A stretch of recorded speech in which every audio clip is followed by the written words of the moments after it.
High above Earth's surface, hidden in the vastness of the North Atlantic Ocean, a remote military installation floated undetected, codenamed Site 9. This unmarked research facility was known to only a few on Earth, and to none beyond it. Inside its sterile walls, Dr. Isaac Vale stood before a team of top military scientists and high-ranking officers, his fingers tapping impatiently on a sleek metal table. His pale, deep-set eyes scanned the room, pausing on each face. They didn't know it yet, but Vale was about to change the course of human history. "Are we really prepared to do this?" asked Major Sarah Keller, her voice cutting through the tense silence. She stood near the far wall, arms crossed, her hardened military posture betraying a growing unease. "Because if we go forward with your project, there's no turning back." Vale's lips twitched into a faint smile. He'd expected resistance. "Turning back isn't an option," he said smoothly. "Not anymore." The hollow display at the center of the table flickered to life, showing a detailed simulation of the Varanth, a hulking, insect-like alien species, their ships looming over Earth's orbital defenses.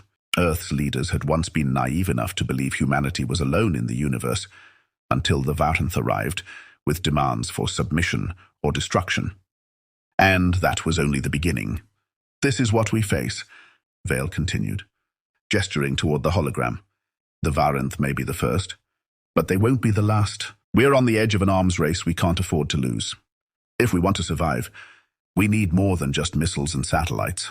We need soldiers, super soldiers." Major Keller's jaw clenched. "At what cost?" "Doctor, you want to turn them into weapons machines. These are people we're talking about." Vale's eyes gleamed, the light from the hollow display reflecting off his thin glasses. "Machines, weapons, people, it doesn't matter. What matters is that they save us when the next alien fleet arrives.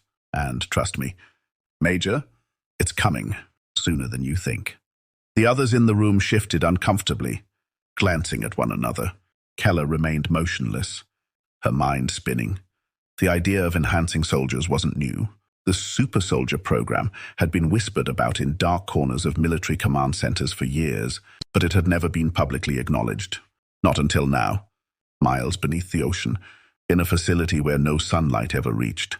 Captain James Danner stared into the cold, unblinking eyes of his reflection. He had agreed to this, to the experiments, to the changes. But now, standing here in the sterile room, his muscles thrumming with newly enhanced strength, his mind was less certain. Danner flexed his hands, feeling the raw power in his augmented limbs. Beneath his skin, the nanotechnology swarmed, microscopic machines designed to enhance reflexes, endurance, and strength. In the next room, a railgun prototype sat waiting for its first live test. Danner would be the one to fire it. "You ready for this, Captain?" The voice came from his right. He didn't need to turn to recognize it. It was Lieutenant Juno Park, his best friend, now overseeing the Super Soldier Project's field tests. Juno's voice was light, but the underlying tension was impossible to miss. Danner nodded slowly, his eyes not leaving the mirror. "As ready as anyone can be after becoming this." Juno didn't laugh. "They're saying you're the future, man. Earth's best hope, or its biggest mistake," Danner muttered under his breath. The door to the testing range hissed open, and Danner stepped through. The railgun, a sleek, deadly piece of technology, powered by hyper-accelerated kinetic energy, stood at the center of the room. He had seen it in schematics, but never this close. "Captain Danner," heard came the familiar voice of Dr. Vale over the intercom. "We're ready when you are. Let's see what humanity's future looks like." Danner's heart pounded in his chest as he approached the weapon. He had trained for this moment, but nothing could prepare him for the reality of becoming the experiment.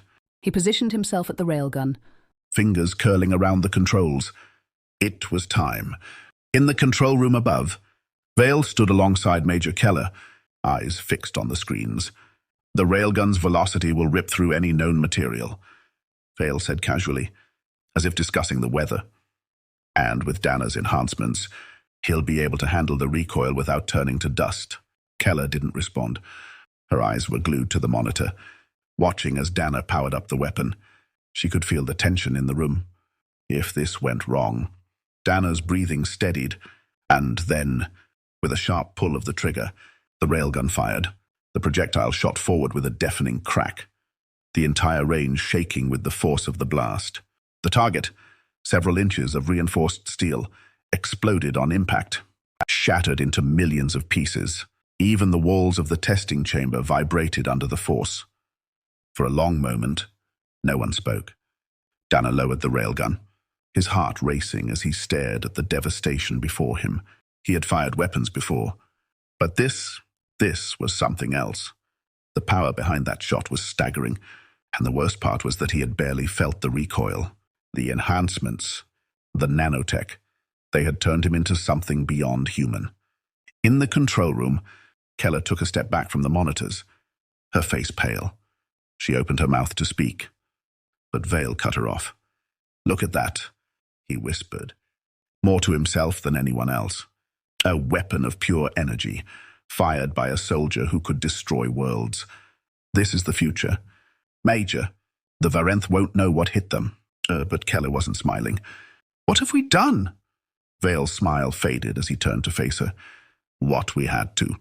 Days later, Captain Dana and the first squad of augmented soldiers stood aboard a military shuttle, preparing for deployment. Word had reached Earth's command that the Varenth were sending a scouting fleet, a test of Earth's defenses before the real invasion began. The Supersoldiers had been developed for this moment, but there was a tension in the air that no one could shake. Dana, sitting at the edge of his seat, looked at his squad, men and women who had undergone the same procedures he had. They were stronger, faster, more deadly than any human had ever been. But behind their eyes, Dana saw the same doubt reflected back at him. Juno Park, standing next to him, nudged his arm. "Think we'll make it out of this one?" Dana gave a tight smile. "Depends on what you mean by making it out." Juno raised an eyebrow but said nothing. The doors to the shuttle slid open, and Dana's heart pounded in his chest. They were about to face the unknown, and despite everything, despite the enhancements, the power, they were still human. But the question that haunted Dana's mind, as he stepped into the shuttle bay, was simple for how much longer? Chapter 2. The line between human and weapon. The shuttle doors slammed shut, sealing Captain Dana and his squad of augmented soldiers inside the dimly lit cabin. The hum of the engines vibrated beneath their feet as the shuttle lifted off, carrying them towards the black void of space and into their first real test, the Varenth scouting fleet. Dana leaned back in his seat, trying to quiet the turmoil in his mind. Around him, his squad sat in silence, each one lost in their own thoughts. Juno Park, his longtime friend, sat beside him, his usual humor replaced by an unsettling tension. Across from them was Lieutenant Mira Hale, her piercing eyes focused on the floor. The augmentations had made them stronger, faster, more resilient. But they had taken something from them too, something Dana wasn't sure they would ever get back. ETA 10 minutes, came the voice of the shuttle's pilot over the intercom. Dana's fingers tapped the railgun secured to his side, the weapon humming faintly as it powered up. It had only been days since he first fired it in the testing chamber, but now it felt like an extension of himself, deadly, precise, and terrifying. They were heading into battle, but for the first time in his life, he felt more like the weapon than the soldier wielding it. "Hey," Juno muttered beside him, breaking the silence. "Think Vale sitting in his cushy lab right now, sipping tea while we go and do his dirty work." Dana smirked, but it didn't reach his eyes. "Probably. That's what we're here for, right? To be the weapons he can't be." Juno didn't laugh. "Yeah, funny how that worked out." And back at Site 9, deep within the North Atlantic, Dr. Isaac Vale stood in the control center, his eyes glued to the live feed from the shuttle. His fingers twitched over the controls, reviewing data from the augmentations embedded in each of the Supersoldiers. Their vitals, heart rate, neural activity, muscle tension were all displayed in real time, feeding into the system he had meticulously designed.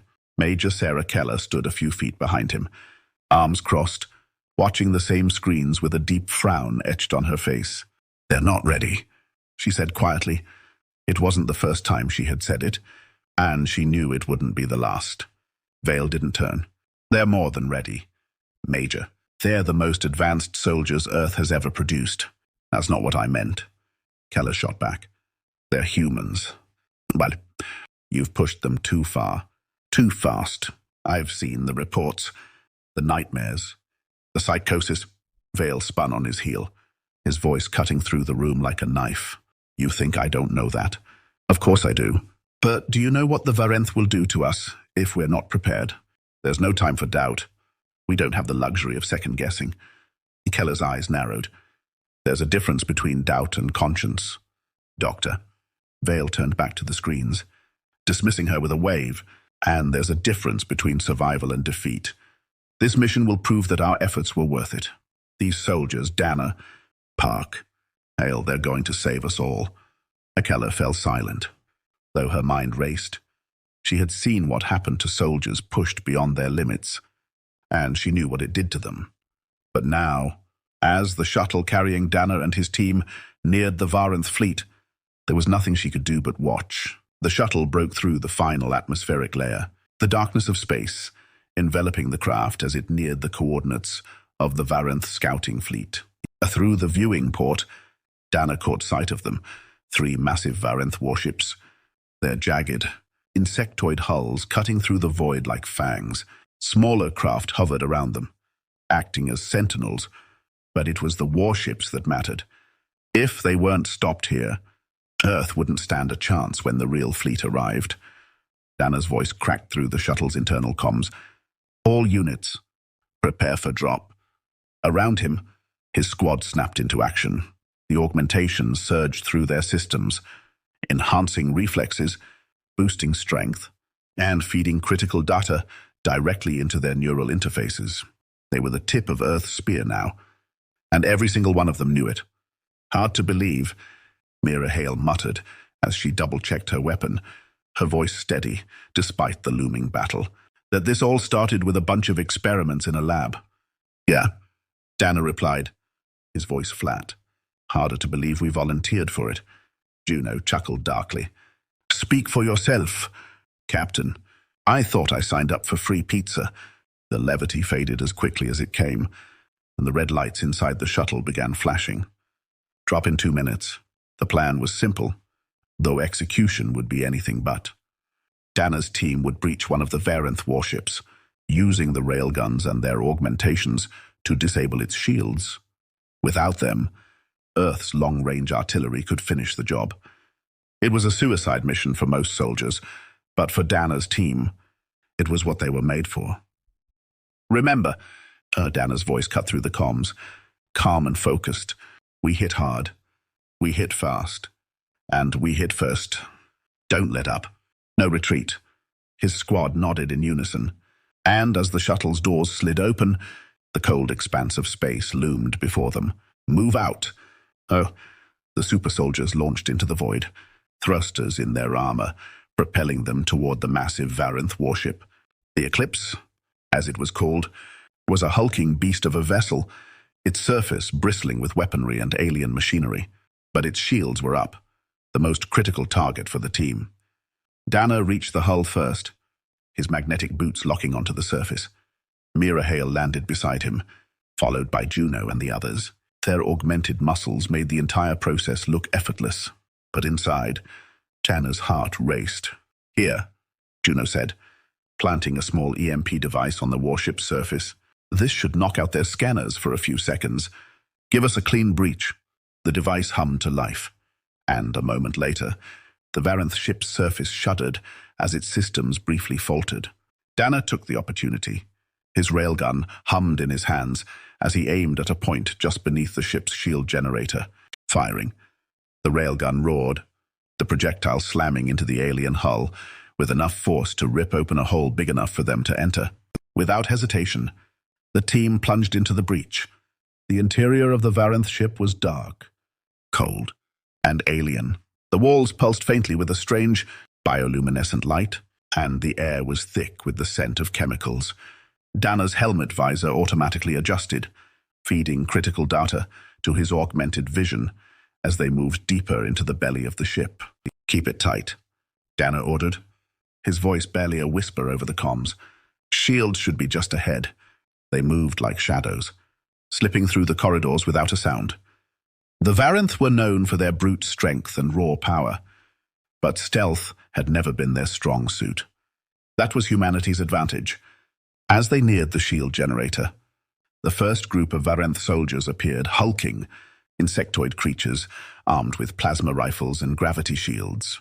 Danner raised his railgun, motioning for his team to take position. "On my mark," he whispered. "We take them out fast. No mistakes." The seconds dragged on, the Varanth unaware of the intruders just meters away. And then, without warning, now, the railguns fired, their projectiles ripping through the air with a high-pitched whine. The Varanth soldiers didn't stand a chance. Plasma shields cracked, and alien armor shattered under the force of the hyper-accelerated rounds. In seconds, it was over, and the team pressed forward. But as they neared the shield generator, Danner felt it, a gnawing sense of dread creeping into his mind. His vision blurred for a moment, his heart pounding unnaturally in his chest. The augmentations were doing their job, but they were taking a toll. How long could he hold on before they broke him? "Danner?" Juno's voice cut through his thoughts. "You all right?" "Man." Danner blinked, shaking off the momentary lapse. "Yeah, fine. Let's finish this." They reached the shield generator, a massive, humming machine pulsing with energy. Danner motioned for Mira to set the charges. "We blow this. We give Earth a fighting chance," he said quietly. But as Mira moved to place the explosives, an ear-splitting roar echoed down the corridor. Danner's heart dropped. The Varanth were coming. "Get ready," Danner growled, gripping his railgun tighter. "It's about to get real." End of chapter. As we continue to Chapter 3, take a brief moment to click the subscribe button to support my channel and hear more stories in the future. Let's continue. The price of survival. The Varanth roar echoed down the corridors like a rolling thunderstorm, the vibrations shaking the walls of the alien warship. Captain Danner's heart raced as he heard the unmistakable clatter of insectoid limbs skittering toward them. His team braced, their augmented reflexes kicking into high gear. "We don't have much time," Danner barked. "Mira, set the charges now." Lieutenant Mira Hale knelt beside the humming shield generator, her fingers working quickly as she attached the final explosives. Her hands moved with mechanical precision, augmented like the rest of them, but Danner could still see the tension in her eyes. She wasn't just racing against time, she was racing against the ticking clock in all of them. Juno Park took up position beside Danner, his railgun aimed down the narrow corridor where the Varanth would appear. "Think they'll come in swinging? Or is it plasma first?" Juno muttered, trying to keep the mood light, though his hands were steady on his weapon. "Does it matter?" Danner replied, scanning the darkened hallway ahead. "Just shoot." The dull hum of the ship's machinery was suddenly drowned out by a new sound, a rapid, high-pitched screech followed by the telltale glow of plasma. The Varanth soldiers rounded the corner, their massive, insect-like bodies crashing through the corridor with brutal force. Their eyes glowed faintly in the dim light, their plasma rifles charged and ready. "Here they come," Danner shouted, as his squad fired the first volley of railgun rounds. The corridor exploded with sound as the railguns unleashed a storm of kinetic rounds, each shot moving faster than the speed of sound. The projectiles slammed into the Varanth soldiers with devastating impact, cracking through their armor and sending them sprawling back. One by one, the alien invaders fell, their plasma rifles useless in the face of humanity's hyper-accelerated technology. But the Varanth were nothing, if not relentless. More appeared, crawling over the bodies of their fallen comrades, their massive forms filling the narrow passageway. Plasma bolts streaked through the air, leaving glowing trails in the darkness as they ricocheted off the metallic walls. "Hold the line," Danner ordered, his voice steady despite the chaos erupting around them. Juno grunted beside him, firing another round. "I'm holding, but these bugs don't know when to quit." Mira's voice crackled through their comms. "Charges are set. We need to move. Now." Dana glanced back at her, seeing the blinking red lights of the explosives attached to the shield generator. They had minutes before the whole thing blew, but the Varanth were pressing forward faster than expected, and they needed time to fall back. "Juno, Mira, start pulling out," Dana commanded, his eyes fixed on the swarm ahead. "I'll cover you." Mira hesitated for a moment, her gaze meeting Dana's. She knew what it meant for him to stay behind and hold off the Varanth, but there was no time for argument. She gave a sharp nod and sprinted toward the breach, Juno hot on her heels. Dana positioned himself at the end of the corridor, his railgun firing in controlled bursts. Each shot tore through the Varanth soldiers, but there were more of them now, too many. Plasma bolts zipped through the air, some grazing Dana's armor, leaving scorched marks on the metal plating. The strain of the augmentations was starting to take its toll. His enhanced muscles twitched involuntarily, his vision blurred at the edges. His mind buzzed with the unnatural flood of neural enhancements. He could feel the line between man and machine blurring, and it scared him more than he would admit. "Dana, get out of there," Mira's voice crackled through his comms. "We've only got 2 minutes before those charges blow." Dana gritted his teeth, taking down another Varanth before turning and sprinting toward the breach. The seconds ticked down, and the charges were about to blow. He dove through the breach just as the corridor behind him erupted in a ball of fire and twisted metal. The shield generator blew, taking a section of the ship with it. The shockwave hit him like a hammer, throwing him forward into the void of space. For a moment, all he saw was darkness, his body spinning uncontrollably as the stars blurred into streaks of light. "Captain Dana, do you copy?" Mira's voice cut through the chaos, frantic. "Dana, come in!" He blinked, struggling to focus. His HUD flickered back to life, his systems rebooting. Slowly, he righted himself, using the thrusters in his armor to stabilize his trajectory. He glanced down at the wreckage below, the Varanth warship still burning from the explosion. "I'm here," he rasped, his voice hoarse. I'm good. Thank God." Mira sighed, relief washing over her. "We thought we lost you for a second." "Not yet," Dana muttered, though his body felt like it had been through a meat grinder. Every nerve screamed in protest, his muscles twitching uncontrollably from the overexertion. He'd never felt the augmentations push him this hard before. As Dana rejoined his squad at the extraction point, the silence between them was palpable. They had succeeded in disabling the Varanth ship's shields, and Earth's artillery had already started firing from orbit. But the victory felt hollow. The cost was already showing. Juno gave him a nod as he approached, his face grim.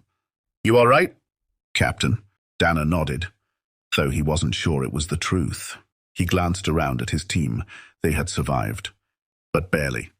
Mira was breathing heavily, her hand trembling as she checked her weapon. Juno's usual cockiness had vanished, replaced by a somber, haunted look. "We did it," Mira said quietly, "but it doesn't feel like enough."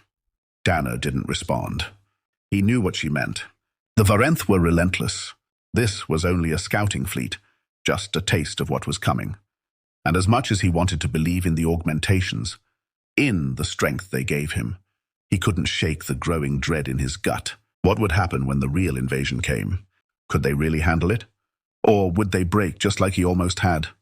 As they waited for the shuttle to arrive, Dana's thoughts drifted back to Dr. Vale, to the experiments, to the promises made in the sterile labs of Site 9. The augmentations had saved them today, but Dana was no longer sure they were worth the cost. What good was survival if they lost their humanity along the way? In the sterile control room of Site 9, Dr. Isaac Vale watched the mission unfold through a series of holographic displays. His fingers tapped rhythmically on the console, his eyes following the biometric data of each soldier in real time. "They did it," Vale said, his voice cold and clinical. "The shield generator is down. Earth's defenses will finish the job." Beside him, Major Sarah Keller stood silently, her arms crossed, her face tight with suppressed anger. "At what cost?" "Vale, have you even looked at their vitals?" Vale waved a hand dismissively. "They'll recover. The augmentations are working as intended. They're soldiers, Major," They're supposed to endure pain. Keller stepped forward, her voice sharp. This isn't just pain. They're breaking. Dana? Heile. Hark, they're pushing past their limits. And for what? So you can prove a point? Vale's smile was thin and humorless. So I can save humanity. That's the point. Keller's hands balled into fists. You're going to destroy them before the Varanth even have a chance. Vale turned to face her, his eyes hard. What's one man's humanity in exchange for the survival of an entire species? Major? Keller stared at him, the weight of his words hanging in the cold air between them. She didn't answer. She couldn't, because deep down, she feared he might be right. Chapter 4. The Cost and Uncertainty of Victory or Defeat. Captain Dana leaned against the cold, metallic wall of the shuttle, his chest heaving as he struggled to catch his breath.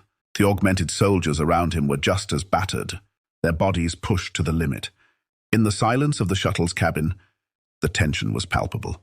They had survived the mission, but the toll it had taken on them was obvious. No one spoke as the shuttle ascended back toward the orbital station, carrying them away from the burning wreck of the Varanth warship they had just crippled. His thoughts were disjointed, his mind foggy from the exhaustion. The augmentations had saved them again, but each time they came with a deeper cost. He felt less human with every mission. The weight of what had happened in the ship's corridors sat heavily on him. He could still hear the Varanth's dying roars, see the blood smeared across the walls. They were supposed to be the future of human warfare, the perfect soldiers, but standing at the edge of the abyss, Tanner couldn't shake the gnawing doubt in his mind. They had won, but at what cost? ETA to Site 9 in 5 minutes. The pilot's voice crackled over the comm. Dana's head snapped up, breaking his trance. Juno sat across from him, silent, staring down at his hands. He hadn't spoken since they'd left the Varanth ship. His usual sharp banter was gone, replaced by an eerie stillness. Dana could feel it in all of them. Something had changed in the squad. They had survived, but something inside them had died. Mira Hale shifted in her seat, her eyes flicking over to Dana. "You all right, Captain?" she asked softly, though there was little emotion behind her voice. Dana nodded once, though he didn't feel all right. None of them did. Just processing. Mira didn't push further, but he could see the same weariness in her eyes. It was the same for all of them. This wasn't the first mission, and it wouldn't be the last. But the line between soldier and weapon was becoming dangerously thin. The shuttle's thrusters roared to life, signaling their final approach back to Site 9. The structure loomed ahead, a stark reminder of the place where they had become something else, something less human. The shuttle touched down in Site 9's hangar, and the team disembarked, their movements sluggish from both the physical and mental strain. As soon as Dana's boots hit the steel floor, Dr. Isaac Vale appeared, his face lit up with excitement, oblivious to the exhaustion on their faces. "Captain Dana!" Vale called out, striding toward him. "The data coming in from your mission is remarkable. The augmentations performed even better than we anticipated." Dana shot him a cold look. He could barely muster the energy to care about Vale's praise. "We did our job," he said, his voice flat. "Vale," either not noticing or not caring about the bitterness in Dana's tone, continued. "Your squad's performance will serve as a proof of concept for the next generation of soldiers. You've set the standard, Captain." Behind Dana, Juno and Mira exchanged a glance, their faces tight. They had heard it all before, how they were the future, how they were pushing the limits of human capability. But they both knew something that Vale didn't seem to understand. They were barely hanging on. Dana clenched his fists. "We've done more than enough." Vale raised an eyebrow. "This is just the beginning. There's still more work to be done. The Varanth were only the first of many threats." Dana cut him off, his voice low and dangerous. "We're not machines. Doctor, we can't keep doing this without breaking." Vale's smile faltered for a moment, but then he quickly recovered. "You're stronger than you think, Captain. The data doesn't lie. You're handling the augmentations better than expected. Once the next wave of enhancements is integrated—" "No," Dana snapped, taking a step forward, his voice filled with barely controlled anger. "We're not your lab rats. We're human beings, and if you keep pushing us like this, we won't be either for much longer." The room fell silent.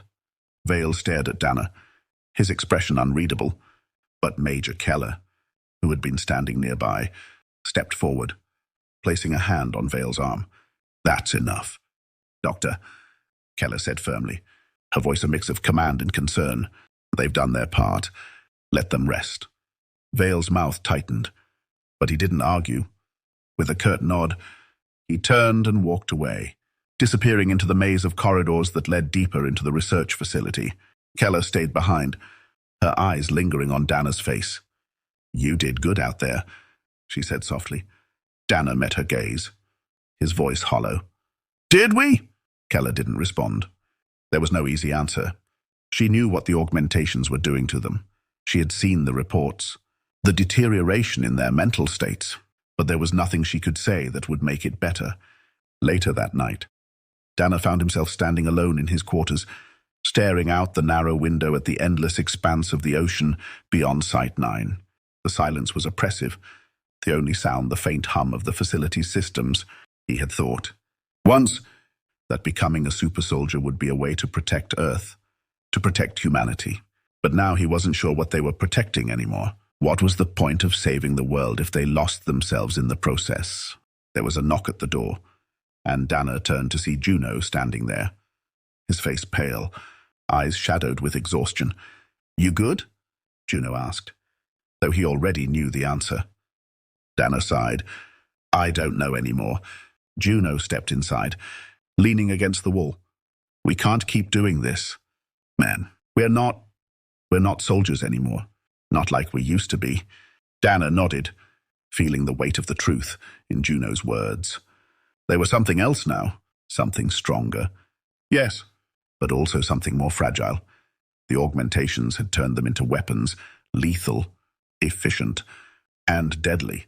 But they were also slowly stripping away the humanity that made them who they were. "Vale thinks we're just tools to be sharpened," Dana said quietly.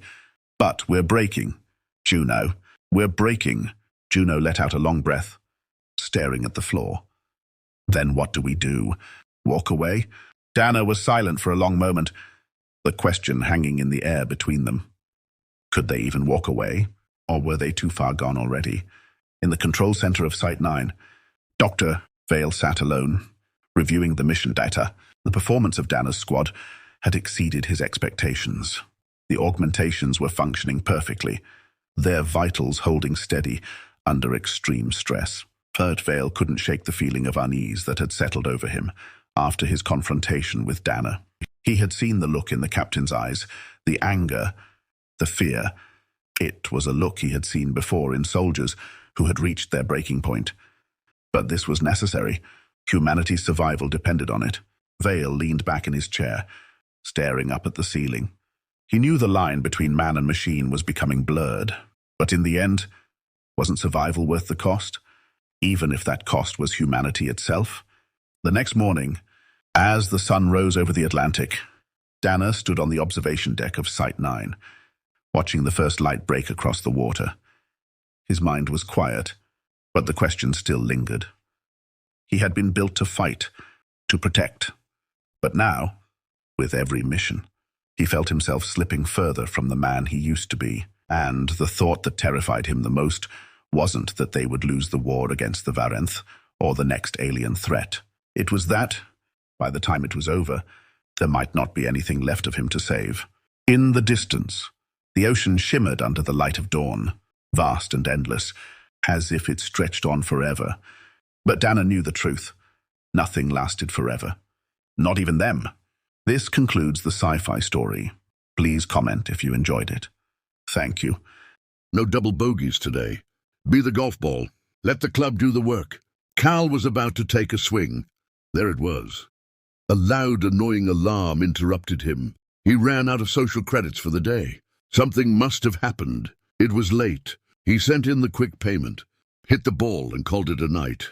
Back at it tomorrow. Cal came here often. The rusted golf club glinted under the artificial light of Cal Briggs' small apartment. He ran his calloused fingers along its grip, savoring the familiar texture, the only connection he had to the life he loved. In a galaxy dominated by alien overlords, where every aspect of existence was measured in social credits, golf was no longer just a sport. For Cal, it was a lifeline. Cal had spent his years meticulously earning just enough social credits to maintain his membership at the one remaining human-approved golf course on Earth. Society had deemed golf non-essential, a derelict of a primitive past, and heavily taxed anyone indulging in such frivolities. But to Cal, there was nothing frivolous about it. The swing of the club, the sound of the ball slicing through the air, it reminded him of a time when life was simpler, freer. Now, it was a luxury he fought tooth and nail to keep. Most of the crew in Cal's work detail mocked him relentlessly, still swinging sticks at little balls. "Old man," sneered Harv, a younger worker whose obsession with climbing the social credit leaderboard left him blind to anything outside the system. "You could spend those credits on something useful, like better rations," Cal grunted, not looking up from his work, recalibrating a gravity stabilizer in the facility's maintenance bay. "You keep your protein bars." "Harv, I'll keep my peace of mind." Every day was the same grind, mindless labor in exchange for just enough credits to stay within the system. But Cal played the game carefully, never stepping out of line, ensuring he could afford his weekly visits to the course. There, among the rolling greens, he found solace. The alien overlords who monitored human activities left the golfers alone, considering them harmless enthusiasts wasting their hard-earned credits. Cal liked it that way. One evening, after a long day of work, Cal arrived at the course only to find a new sign posted on the gates. Social credit requirement doubled, effective immediately. His stomach sank. Doubling the credit cost meant his weekly visits would be cut to one every month, maybe less. His grip tightened on the club slung over his shoulder. "They keep pushing," he muttered under his breath. "One day, they'll push too far." Cal turned back toward home, his mind racing. If the system wanted to crush his spirit, it had underestimated him. As he walked through the crumbling streets of the city, his thoughts drifted back to his engineering days, to an old project he'd worked on involving gravity manipulation and energy fields. It was dismissed as a pipe dream back then, but something about it stuck with him, something he hadn't considered for years. Arriving at his cluttered apartment, Cal dug out a stack of old notebooks from under his bed, flipping through pages of diagrams and equations. Among them, a crude sketch of a golf ball arcing through the air caught his eye. He chuckled softly. "Maybe I've been looking at this all wrong." He grabbed a ball and set up a makeshift course in his living room, arranging chairs and cushions to act as obstacles. With each swing, he visualized the gravitational forces at play, his mind piecing together how the ball moved, how small shifts in force could change everything. The swing of his club wasn't just about the game anymore. It was about understanding a fundamental truth he'd missed all those years ago. The next morning, Cal headed to the facility early. He managed to sneak into the restricted zone, where the alien energy grids powered the station. As he stood near the humming machines, he tossed a small metal sphere into the air and watched as the grid's field warped its trajectory. A spark of realization ignited in his eyes. This was it, the key to a revolutionary breakthrough. He grinned, gripping his golf club tightly. "Let's see how far we can take this." Cal Briggs stood in the shadow of the humming alien energy grid, the faint blue glow casting an otherworldly sheen across his worn golf club. His heart raced as he prepared to test his theory. He placed a small, modified ball, fitted with a lightweight sensor, onto a makeshift tee he had crafted from scrap. With a practice swing, the club struck the ball cleanly, sending it soaring into the energy field. As the ball entered the grid's field, it curved unexpectedly, arcing upward in a smooth, unnatural trajectory. Cal's jaw tightened in focus as he watched the ball hover momentarily before accelerating sharply and vanishing into the distance. His handheld monitor beeped, showing readings that confirmed his suspicion. the energy field amplified the ball's momentum, creating a force that could potentially be harnessed for greater applications. Gotcha, He muttered, a mix of satisfaction and disbelief in his voice. The implications were staggering. If gravity fields could enhance momentum this way, they could be used to improve propulsion systems, increase energy efficiency, or even create a new power source. But Cal wasn't the only one who noticed his experiment. Hidden cameras embedded within the grid had recorded the entire test. The alien overseers, who monitored the facility's activities, were already alerted. Later that day, as Cal returned to his station, he felt the heavy presence of suspicion from his co-workers.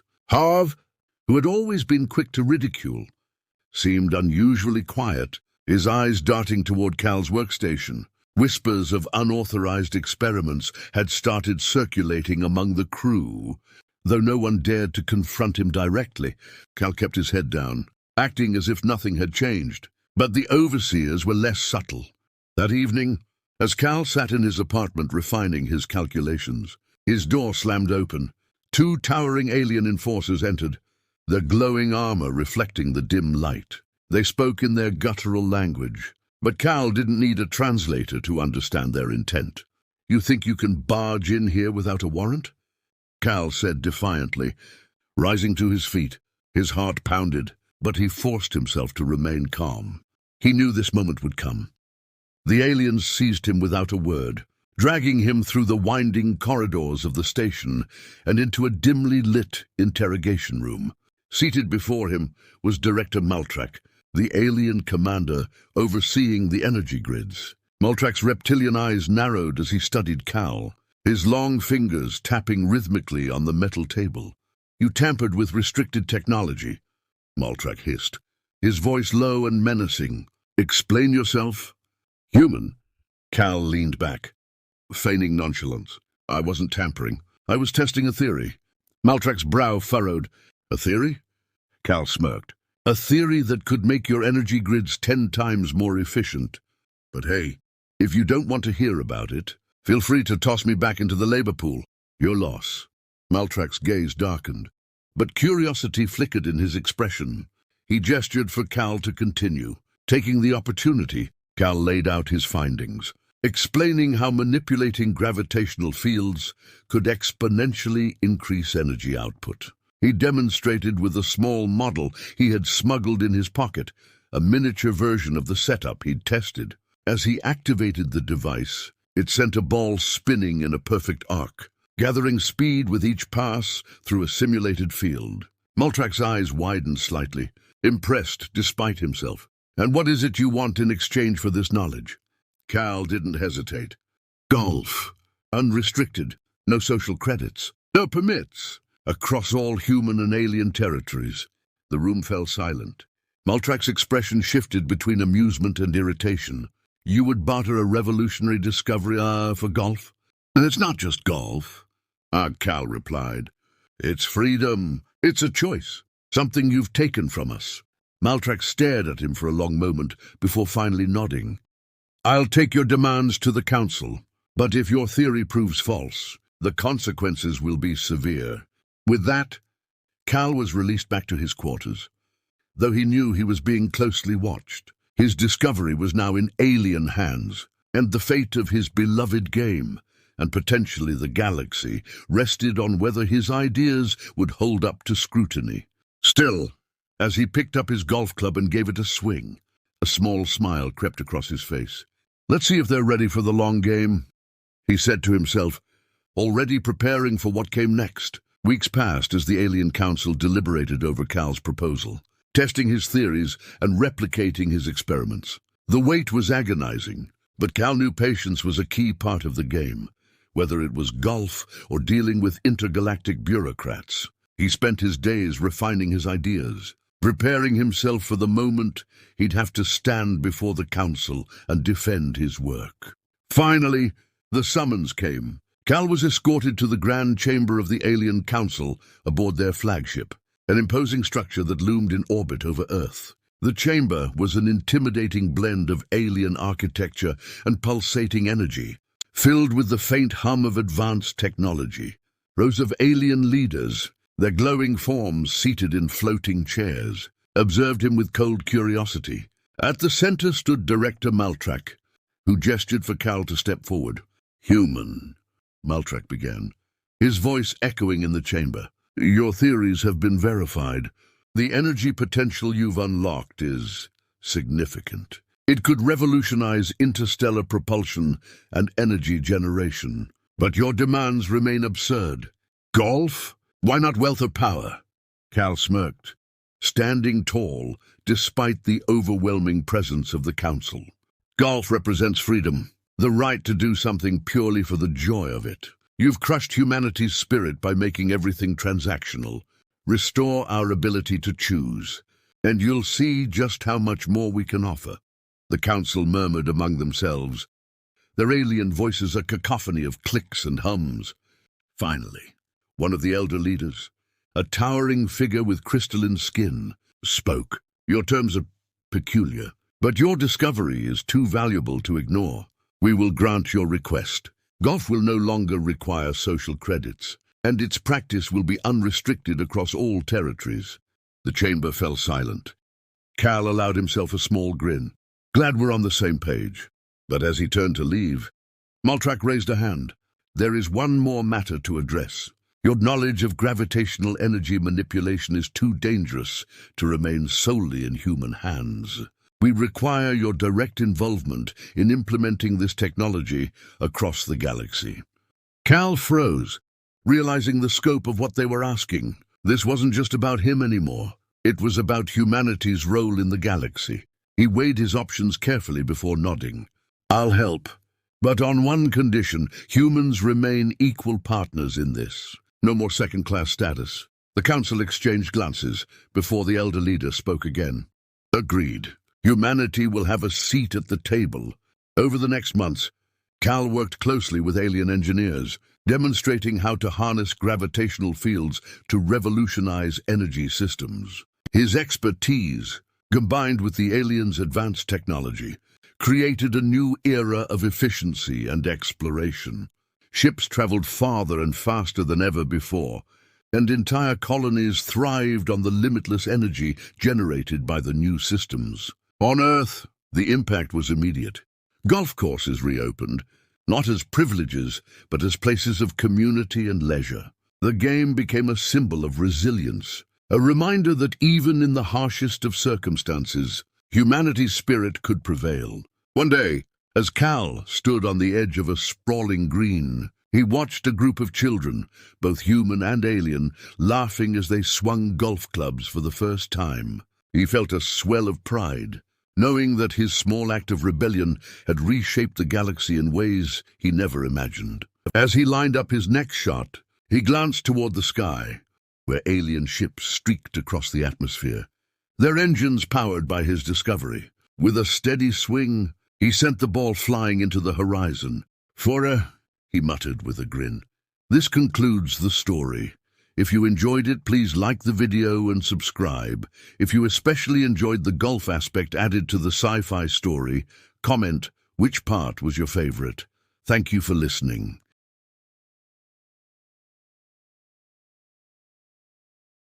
The forest floor crackled as Lyra scurried through the undergrowth, her antennae twitching in all directions. Her carapace shimmered in the dim light, camouflaging her with the vibrant greens and reds of the alien flora surrounding her. She had been foraging with her hive on this unfamiliar world, but a sudden earthquake had scattered them, leaving her stranded, vulnerable, and painfully aware of the dangers lurking nearby. Click, click. Her mandibles clicked nervously as she scanned the unfamiliar terrain, hoping for any sign of her hive's pheromone trail. But instead, the air was thick with unfamiliar scents, strong, metallic, and strange. She couldn't see them yet, but she sensed large, lumbering figures moving nearby, and her instincts screamed at her to run. She ducked into a thicket of ferns, her heart racing, hoping the sounds would fade. But they only grew louder. Suddenly, a massive shadow loomed over her. She froze, her eyes widening as she caught sight of the towering figure above. It was a human, clad in a sleek, armored suit its face partially obscured by a visor. She had heard stories of these beings from her hive elders, massive, hairless creatures with a voracious appetite and a tendency to crush anything in their path. Her instincts told her to stay hidden, to remain still. But the human had already seen her. "Oh, what do we have here?" The human's voice rumbled, distorted through the visor but unmistakably curious. Lyra's antenna flattened against her head, her mandibles clicking faster. Is this it? Is this how it ends? Her mind raced, imagining the human lifting her, inspecting her with its enormous, terrifyingly capable hands before devouring her as a mere snack. She tried to bolt, but the human's movements were fast.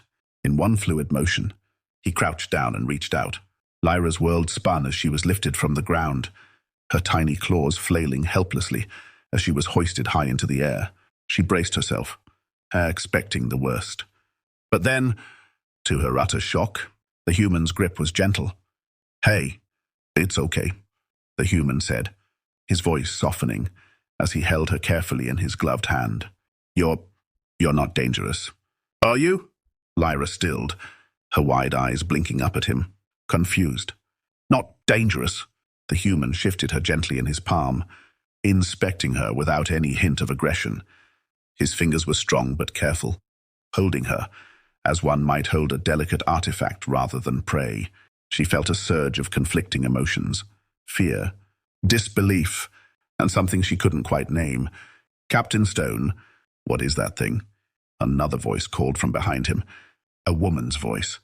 The human, whose name was apparently Captain Stone, looked over his shoulder at his fellow crew member. "I'm not sure, but it doesn't seem hostile. I think it might be lost." Lyra's antennae quivered as she absorbed this strange interaction. Lost? Did they understand her predicament? Could they sense her distress? Captain Stone crouched down, bringing her closer to eye level. She could now see his face through the visor, a rugged, weathered face with a surprisingly kind expression.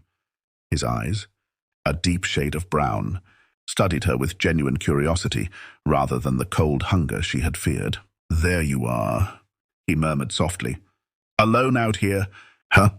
Lyra's antennae twitched as she hesitantly extended them, brushing them gently against the edge of his visor.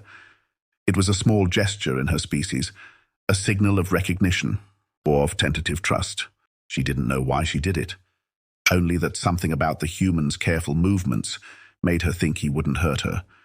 Captain Stone smiled, his rugged face softening as he watched her. "You're not afraid, are you?" he asked, his voice barely a whisper, but Lyra could hear it, and something in her, some small, buried part of her that had long been afraid, wanted to believe him. The female crew member approached cautiously, peering at Lyra with a mixture of awe and hesitation. "Captain, are you sure that's safe? That thing could be dangerous." Stone chuckled softly. "She's fine. Lieutenant, she's more afraid of us than we are of her." The lieutenant's eyes softened, her earlier wariness fading as she watched the delicate alien creature in Stone's hand. Lyra felt a small sense of relief, sensing that this human, too, was beginning to see her differently. Maybe not all of them are dangerous, Lyra thought, surprised by her own courage. Stone reached out and touched his fingers gently to her side, almost like a comforting gesture. She didn't recoil. Instead, she found herself pressing lightly against his fingers, a strange warmth filling her. In that moment, she felt something she hadn't expected: connection. But their peaceful moment was abruptly interrupted by the crackle of Stone's comm. "Captain Stone, we've detected seismic activity in this sector. Recommend immediate evacuation." Stone glanced down at her, his expression darkening with worry. "Looks like we're going to have to get out of here, little one. But don't worry, I'm not leaving you behind." Lyra's heart raced as Stone slipped her carefully into a transparent pouch attached to his suit. Through it, she could see the vast alien landscape around them as he took off, running through the thick undergrowth with the lieutenant by his side. She didn't know where they were going or why he was taking her with him. But for the first time since she had been separated from her hive, Lyra felt a glimmer of hope. As they ascended a ridge overlooking the vast expanse of forest below, Captain Stone and his crew spotted something on the horizon, a massive wave of energy rolling toward them, disrupting the terrain as it moved. Stone's grip tightened as he picked up his pace. Racing against the oncoming surge, Lyra pressed herself against the side of the pouch, watching as the strange energy rippled closer. Whatever awaited them, she knew this human was not what she had feared. For reasons she couldn't yet understand, he had chosen to protect her, and as she clung to his side, she felt the faint stirrings of trust. Captain Stone slowed his pace as they reached a sheltered ridge overlooking the dense alien forest below. The strange seismic activity from earlier seemed to have calmed for the moment, but the air was thick with tension. The sky above them was shrouded in deep shades of indigo, illuminated only by faint glimmers of starlight and the occasional spark from his gear. Lyra shifted uneasily inside the transparent pouch on Stone's suit. She wasn't used to the closeness of other beings, let alone a creature as massive and unfamiliar as this human. And yet, something about his steady presence calmed her. Through the pouch, she could see his face, marked with lines of experience and softened by the kindness he had shown her. Captain Stone looked down at her, his eyes warm. "I bet you have no idea what I'm saying," he murmured, more to himself than to her. "But we're safe here, for now." Lyra tilted her head, her antennae twitching as she tried to understand his tone. Although his words were foreign, his gentle voice and reassuring gestures spoke to her in ways language couldn't. He unzipped the pouch carefully and lifted her out, setting her on the ground beside him. She hesitated, her instinct to run, held back only by the curiosity that had been growing inside her since he first lifted her from the forest floor. The lieutenant, watching them both with a mixture of awe and caution, stepped forward. "Captain, we should be heading back to camp. Command will want to know what caused that seismic event." Stone nodded, though his gaze remained fixed on Lyra. "Agreed, but I think our little friend here might have more answers than we realize." He turned back to Lyra and said softly, "Do you understand me? Can you help us understand what's going on?" Lyra tilted her head, catching his eyes with her own reflective gaze. Then, in a slow and cautious movement, she reached out with one of her slender limbs, touching a button on the datapad he held. Stone raised an eyebrow, intrigued, as the screen blinked to life, displaying an intricate map of the planet's topography. To his surprise, Lyra pointed her antennae toward a glowing green patch on the map, a forest sector he hadn't noticed before. "Is that where you came from?" he asked softly. Holding the datapad closer, Lyra tapped her antennae against the image again, her eyes shifting to look up at him, as if confirming his question. Though she didn't fully understand the symbols on the screen, she recognized her hive's territory from the patterns on the map. It was as close as she could come to guiding him back to her people. The lieutenant's voice cut in, skeptical. "Captain, are we seriously letting this creature lead us?" Stone turned to her, his expression resolute. "She's not just a creature. I think she's intelligent. And if she knows something about the events here, we're better off following her lead." Lyra felt a small surge of pride at his words. No one from another species had ever considered her people's intelligence. Most simply saw them as pests to be avoided or feared. But this human, he saw her differently. It was as though he understood her in ways others hadn't. They packed up quickly and began their trek through the dense forest, with Lyra guiding them as best she could. Captain Stone stayed close to her, his movements cautious but confident, while the lieutenant trailed behind, her wariness of the alien creature clear in her every glance. The air was thick with the scent of earth and strange flora, and their path was lit only by the faint glow of bioluminescent plants that dotted the forest floor. As they walked, Lyra felt the need to communicate more, to explain the urgency of her guidance. She paused and brushed her antennae against Stone's hand, then extended one of her slender limbs to touch the screen on his arm-mounted device, selecting an icon that activated an emergency signal. The screen emitted a low hum, displaying a field of electromagnetic readings, including strange, unsteady spikes that hadn't been there before. Stone frowned as he studied the data. Seismic and magnetic anomalies. It's like the planet's core is unstable. Lyra tapped the screen near one of the largest spikes, gesturing urgently. Though her gestures were basic, Stone sensed that she was warning him. Something had disturbed her world's natural harmony, and if it wasn't addressed, more seismic events could threaten not only her hive, but the entire ecosystem. What could cause this? The lieutenant asked, peering over his shoulder. Stone glanced at Lyra. If these readings are accurate, it's not natural. It could be linked to a resource extraction operation or an underground disturbance, something that's altering the planet's magnetic fields. The lieutenant raised an eyebrow. Human mining crews? Possibly, Stone replied. Or, he hesitated, looking down at Lyra. It could be something even older, something this species might know how to fix, but has been disrupted by our presence. They continued through the forest. Lyra, occasionally pausing to guide them around patches of unstable ground or hazardous vegetation. Every so often, she would glance back at Stone, reassured by his calm presence, his readiness to trust her knowledge, even though they came from vastly different worlds. After an hour of trekking, they reached a massive, ancient structure covered in vines and alien moss, partially hidden by the trees. It was a monolithic structure, almost like a temple, with intricate carvings that glowed faintly, with the same bioluminescence as the forest plants. Stone approached it, eyes wide with amazement. This must be what's causing the disturbances. It's old, ancient tech, but alive with some kind of energy. Lyra moved forward, extending her antennae toward the carvings. The intricate symbols were familiar to her, marks left by her ancestors to ward off intruders and to communicate with the energy systems beneath the planet's surface. Her species had long maintained a delicate balance with these forces, using their knowledge to protect the environment. Stone watched in silence as Lyra interacted with the carvings, her movements precise and reverent. She touched certain symbols, and with each touch, the structure emitted a soft hum, resonating with a warmth that felt almost alive. It was as though the planet itself was responding to her presence. "This is incredible," Stone murmured. "Your people, they're connected to this planet in ways we don't understand."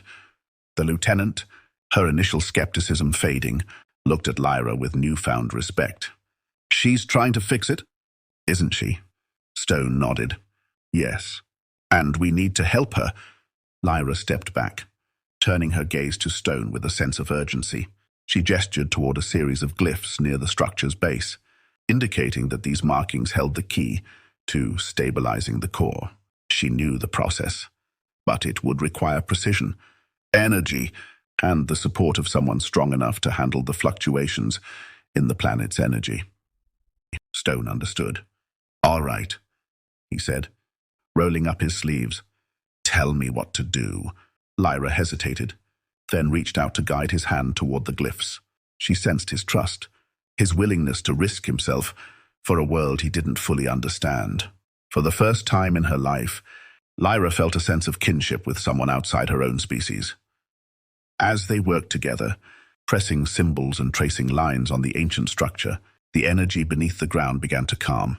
The tremors eased, and the air around them grew still. The planet responded to their efforts, stabilizing under the combined influence of human strength and Miriaki knowledge. When they finally finished, Stone looked down at Lyra, breathing heavily but with a triumphant smile. "We did it," he said softly, his voice filled with awe and gratitude. Lyra chirped in response, her antennae quivering with relief. They had bridged a divide between their worlds, forging a bond that went beyond species and language. As the sun began to rise, casting a warm glow over the forest, Lyra realized that she no longer feared this human. She had been right to trust him. And in turn, he had shown her a world she never knew could exist, a world of mutual respect and unity, even in the face of vast differences. The forest fell silent as Lyra and Captain Stone completed their work at the ancient structure, stabilizing the seismic disturbances. Just as they breathed a sigh of relief, a distant rumble shattered the calm. Human mining vehicles were advancing rapidly, engines roaring as they approached the structure. Lyra's heart raced. These machines threatened the delicate balance they'd just restored. Stone's expression hardened. "No," he muttered, clenching his fists. "They'll destroy everything." He tapped his comm. "Command, stop the mining operation. The ecosystem here is incredibly fragile," a cold voice replied. "That's not your call." "Captain, proceed with the extraction." Stone turned off the comm, looking down at Lyra. Her gazed back at him with pleading eyes. She gestured urgently to the ancient control panel nearby, signaling one last desperate attempt to save her world.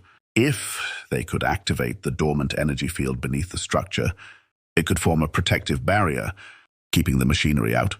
With Lyra's guidance, Stone pressed his hand to the carvings, activating a sequence of symbols. The structure began to hum, and moments later, a powerful blue energy shield radiated outward, encasing the valley in a shimmering dome. The advancing mining vehicles sputtered to a halt, their circuits disabled by the field's interference. The lieutenant's voice crackled through the comm. "Captain, what did you do?" "The equipment's down." Stone smirked.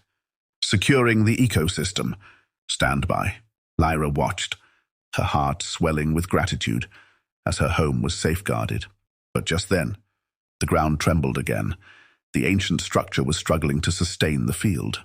Cracks splintered along its walls, and Stone quickly lifted Lyra, sprinting toward a nearby tunnel that led away from the structure.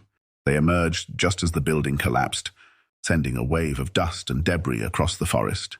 The energy field flickered but then stabilized, forming a permanent barrier around the valley.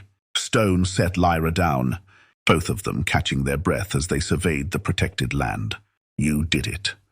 "Lyra," Stone said, his voice soft with awe.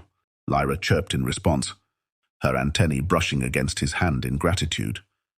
She had saved her world, and in doing so, found a true ally. Together, they turned and walked away from the dome, their bond stronger than ever, ready to face whatever lay ahead. When a human says challenge accepted, entire galactic star systems activate their shields. Let's start the story. Please like the video and subscribe. Comment if you have a challenge accepted story. Chapter 1: The Galactic Incident. Captain Leo Ward strolled into the Grand Hall of the Interstellar Accord Assembly, a massive galactic summit where diplomats, generals, and representatives from all corners of the galaxy gathered. The room hummed with alien voices, some deep and rumbling, others high-pitched and melodic, all melding into a cacophony of diplomacy. Yet, as soon as Leo entered, wearing a Hawaiian shirt, cargo shorts, and flip-flops, the noise level dropped, and hundreds of eyes and optical sensors turned to him. The human grinned, taking in the awestruck stares, even giving a mock salute to an especially stern alien wearing layers of ornate robes and gleaming jewelry. "I'd say don't be shy, but it looks like you already are," he quipped, his relaxed, casual tone cutting through the tension. Ambassador Raquel of the Eurethans, a formidable species with scaled skin and eyes like polished steel, fixed him with a sharp gaze. Known for his no-nonsense attitude, Raquel had a reputation as one of the galaxy's strictest enforcers of protocol. He wasn't impressed by Leo's unconventional appearance. "Captain Ward?" Raquel's voice was low, a growl that resonated through the hall. "Do you humans ever take anything seriously?" Leo only smiled wider, shrugging. "Depends on the situation. But I thought I'd dress up for the occasion," he replied, gesturing to his outfit. A few murmurs of disbelief echoed through the hall as the other delegates exchanged uneasy glances. Raquel folded his arms. "Perhaps you think yourself clever? Human. But your kind's arrogance will be your undoing." Leo chuckled. "Arrogance? We call it confidence. Besides, when humanity's put to the test, we always come through." Another alien representative, Minister Zira of the Zirites, a tall, graceful being with luminescent skin, leaned forward with narrowed eyes. "I've heard humans boast of this resilience, but it's nothing more than reckless bravado." Leo's grin turned into a smirk. "Oh, really? Care to test that theory?" Raquel's scales rippled in irritation. He was tired of human bravado. Tired of hearing tales of their bravery and stubborn persistence? Fine. Human, I challenge you to navigate the Trellis vortex and retrieve a cruiser stranded in its depths. It's a feat even the most advanced pilots have failed to accomplish. Leo's eyes gleamed with excitement. Challenge accepted. The words hung in the air, and a ripple of murmurs spread across the room. Leo noticed a few alien diplomats exchanging nervous glances, their fingers or tendrils twitching as messages were quietly relayed to their respective planets. Within seconds, the diplomatic feeds across nearby star systems were buzzing. Attention, alert status raised due to human response. Human Captain Leo Ward has accepted a challenge. Leo blinked, glancing around as small holograms flickered on around him, displaying updates from the Accord's Central Command. Defense grids and shields across several star systems were being activated, and fleets were moving into standby mode. "Whoa," Leo muttered, chuckling. "Didn't know I was that popular." Raquel's expression was one of both anger and disbelief. "You humans have no idea what you've just done. The Trellis vortex has claimed hundreds of lives. Entire battalions have vanished within its depths." Leo raised an eyebrow. And? Raquel repeated, his voice laced with frustration. "And if you fail, it could destabilize relations between our people. But if you succeed," he trailed off, clearly struggling to imagine such an outcome. The Trellis vortex was one of the galaxy's greatest dangers, a swirling gravitational anomaly that defied every attempt at navigation. No one had successfully flown in and out of it unscathed. Leo shrugged, his nonchalance unnerving the assembled diplomats. "Guess we'll see, won't we?" As he turned to leave, a robotic diplomat from the Tekra Collective spoke up, its voice a chorus of overlapping tones. "Captain Ward, our intelligence systems have recorded that humans display an alarming pattern. When faced with a challenge, their probability of initiating catastrophic events increases by 83%. Leo chuckled, giving the robot a friendly pat on its metallic shoulder. "Guess you'll just have to brace yourselves." He exited the grand hall, leaving behind a stunned assembly and a flurry of activity across the galaxy. Aliens scrambled to update their defensive protocols, and star systems braced for the potential consequences of a human once again accepting a challenge. And as Leo made his way to his ship, the Sapphire Eagle, he couldn't help but feel a surge of excitement. In the cockpit, he glanced out at the vast expanse of stars, whispering to himself, "Challenge accepted." Indeed. Chapter 2. Into the Vortex. The Sapphire Eagle cruised smoothly through the quiet void of space, its gleaming hull reflecting the starlight as Leo prepped for the mission. Though his demeanor remained calm, the cockpit was alive with displays flashing warning symbols and live feed updates from the Accord's control center, which was monitoring his every move. Messages poured in from star systems on high alert, their defense fleet standing by as if expecting a full-scale invasion. Leo leaned back, smirking at the nervous chatter scrolling across the communications screen. "Talk about overkill," he muttered, adjusting his controls as he approached the coordinates of the Trellis vortex. As the vortex loomed ahead, Leo felt a slight tremor of excitement. The anomaly was a cosmic phenomenon like no other, a swirling mass of energy that distorted time, space, and gravity itself. Pilots who dared enter it described it as a living entity, unpredictable and lethal, and in its depths was the stranded Ilara 4, a large cruiser caught in the gravitational traps of the vortex. It had sent out a distress beacon months ago, and every rescue attempt had ended in failure. Just a quick in and out, Leo told himself, though he knew it would be anything but. As he neared the edge of the vortex, his ship's alarms went off. The vortex seemed to sense him, shifting and pulsating with an almost predatory energy. Leo chuckled, unbothered by the ominous display. "All right, Trellis, let's dance." He gripped the controls, pushing the Sapphire Eagle forward into the swirling mass. Immediately, his ship's stabilizers struggled to keep up, and the force of gravity pulled at him from all directions. Lights flickered, and Leo gritted his teeth, wrestling with the controls as the vortex fought to tear his ship apart. Back at the Accord's command center, diplomats and military officials watched in tense silence, captivated by the footage streaming from Leo's ship. Raquel's scaled face was locked in a scowl as he observed Leo's progress. The ambassador muttered, "Foolhardy human." Meanwhile, Leo's ship was surrounded by shifting gravitational forces that formed walls of energy, forcing him to veer sharply left, then right, in rapid succession. His reflexes were sharp, and he seemed to anticipate each shift, twisting and turning with a skill that left even the hardened alien generals watching in astonishment. Just as Leo began to feel he was getting the hang of it, a gravitational spike surged ahead, pulling him off course. He cursed under his breath, the ship spinning wildly before he managed to stabilize it again. "Okay, not as smooth as I thought," he muttered. Breathing heavily, he glanced at the ship's sensor readouts, which displayed the position of the Alara 4 deep within the vortex's core. Through the view screen, he saw it, the battered cruiser trapped in a dense web of gravity wells. Leo knew he'd have to get close enough to hook onto it with his tractor beam, but the gravitational forces around it were spiking erratically. He sighed, shaking his head with a smirk. Nothing like a good old-fashioned challenge.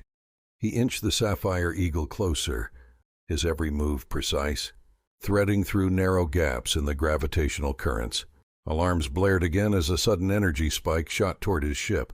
Leo gripped the controls tightly, forcing the ship into a hard bank to the right, narrowly dodging the invisible force that nearly tore through his hull. "Almost there," he whispered, eyes locked onto the cruiser. The tractor beam locked onto the Alara 4 with a satisfying hum. Leo activated the beam's pull, feeling the strain on his ship as it struggled to tug the massive cruiser from the vortex's grip. Just as he began the extraction, a voice crackled through his comm, echoing across the galactic channels. "Captain Ward, your actions have been deemed a severe threat to galactic stability. Stand down or be neutralized." Leo rolled his eyes. "You've got to be kidding me. I'm in the middle of a rescue. We do not recognize unauthorized rescues in restricted zones," the voice replied, cold and unyielding. "Deactivate your tractor beam immediately." Leo chuckled to himself, ignoring the warning. "Let's see you try and stop me, buddy." As he continued the pull, a fleet of automated defense drones deployed around the vortex, their weaponry locked onto him. The Accord's drones were known for their precision, able to disrupt even the most advanced ships. The entire galaxy was watching, and it was clear they weren't about to let a single human pilot defy them. The drones fired, and Leo jerked the controls, dodging a hail of plasma bolts as he maneuvered both ships through the vortex. His hands moved swiftly over the controls, his instincts guiding him through the chaos. He muttered to himself, "So this is how it's going to be, huh?" He pulled the cruiser through the outer layer of the vortex, dodging the blasts from the drones. But each evasive maneuver cost him precious momentum, and the gravitational pull around him increased with each second. He felt the strain on his ship's engines, and the Sapphire Eagle groaned under the pressure. "Come on, girl," he whispered, coaxing the ship through the turbulence. "Just a bit more." At the Accord's command center, the officials and diplomats watched in shock. Even Raquel, who had doubted Leo from the start, seemed transfixed by the audacity of the human's defiance. Leo was outnumbered, outgunned, and fighting against forces far beyond him. And yet, he was winning. The Sapphire Eagle roared as it pulled free of the vortex, the Alara 4 safely in tow.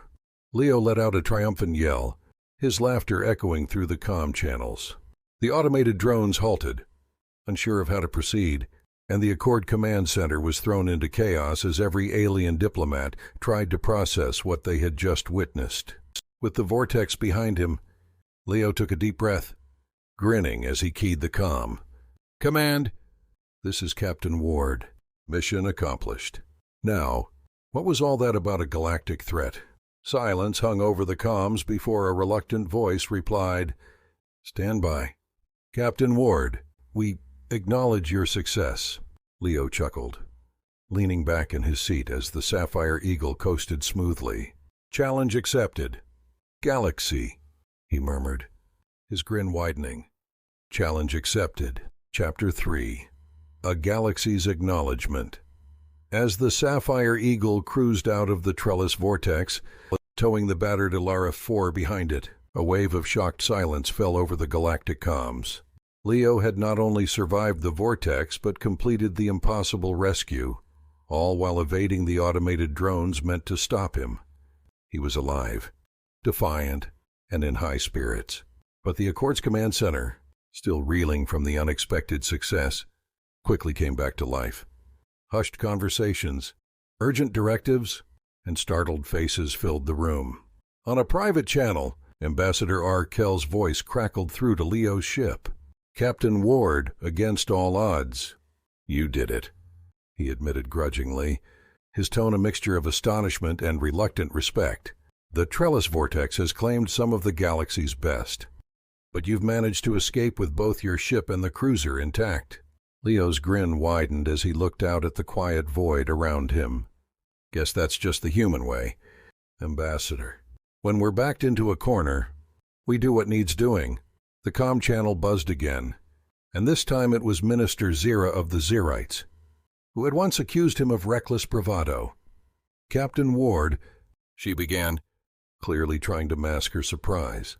Your actions have set a new precedent.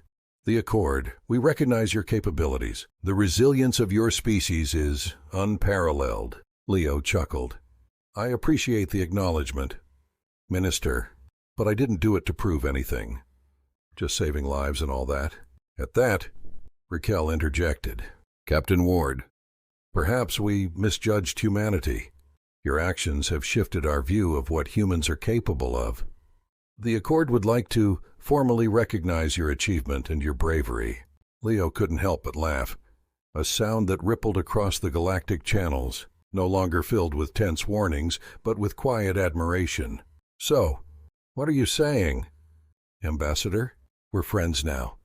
Raquel's scales rippled, a rare gesture of vulnerability for his kind. Let's just say that humanity will no longer be underestimated. As Leo guided the Alara 4 toward the nearest spaceport, he noticed something on his ship's navigation screen.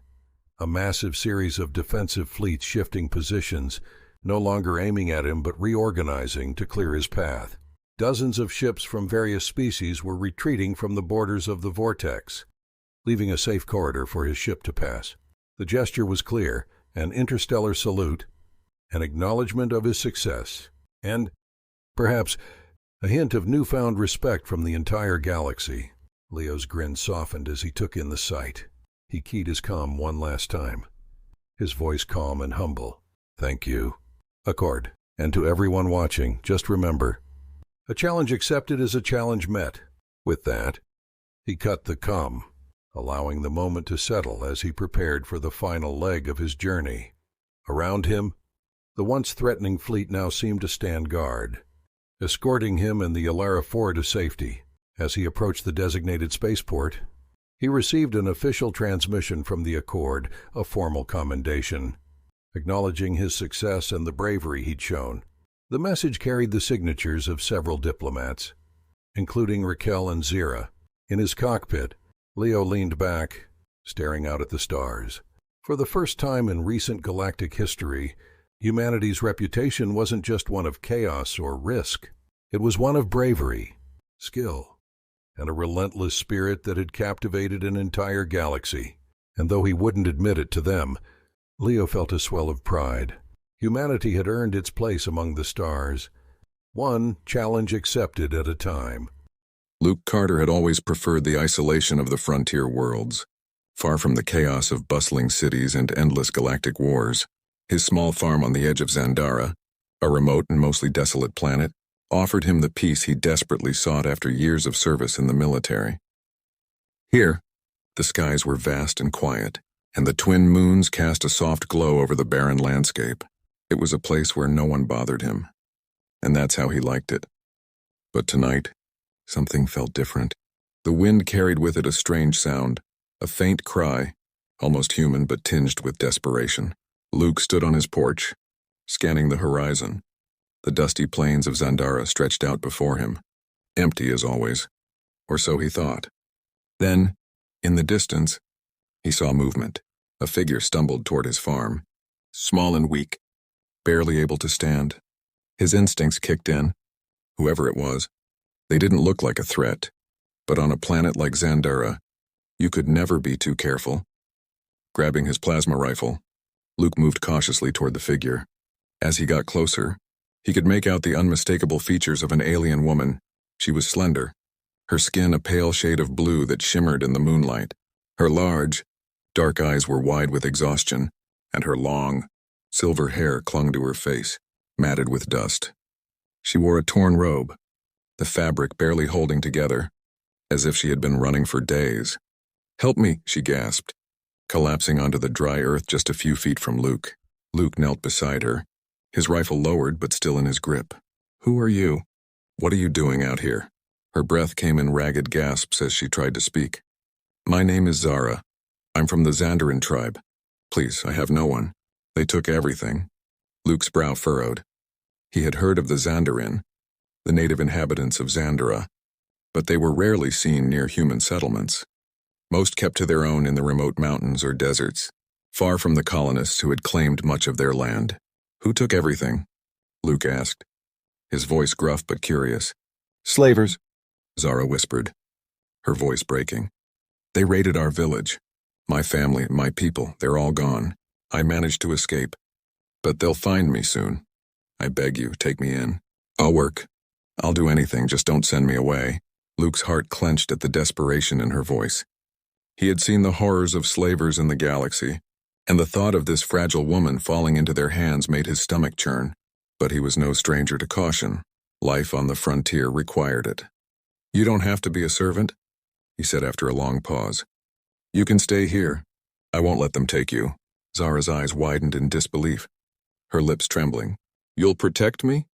"I'll do what I can," Luke replied, helping her to her feet. "Come inside."